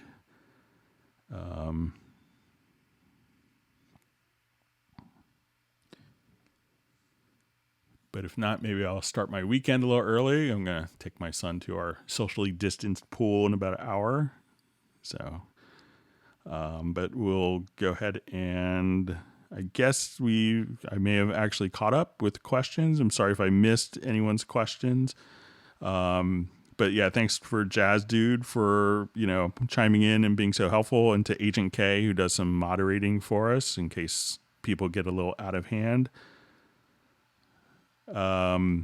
Okay, so let's see. Okay, so we have Jazz Dude says, can you please give a quick explanation of spectral layers? So I'll just do this really quick, and sometimes we'll take a look at it. So what a spectral layers allows you to do is to basically edit audio. When we see an audio waveform, we generally see like our waveform here, but what we see is this is a frequency dependent waveform. So when I play this, we could see all of the kind of harmonic content. So, and then we're able to kind of just edit, like if you have a squeaky guitar, you could come in and just kind of, erase a squeaky guitar if you wanted to. But you could also do some like really kind of, scary stuff with this. So let's see, sometimes this can cause problems on my system, but we'll give it a shot. So I will go to spectral layers again for this particular file, and I will try this where we could now say unmixed stems. We'll give this a shot. So this is kind of like a 10-minute jazz piece.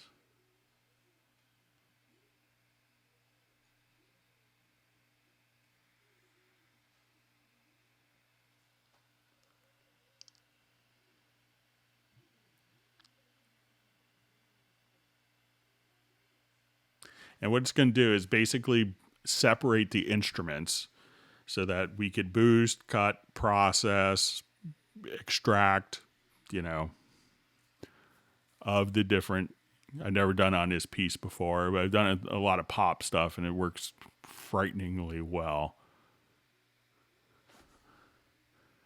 So I'll come here and now each instrument is basically its own colors.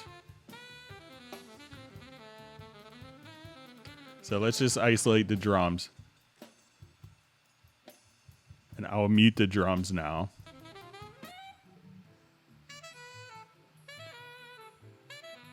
And for this,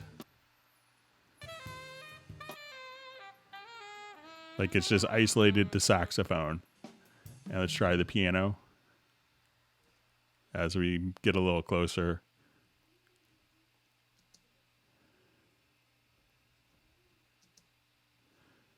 So this kind of stuff where now you could, extract different instruments and be able to, see your different instruments as different colors. If you wanted to just see your bass frequencies, just to see your drums.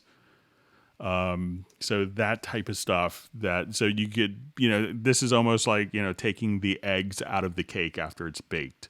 So, so that's kind of a quick overview of spectral layers.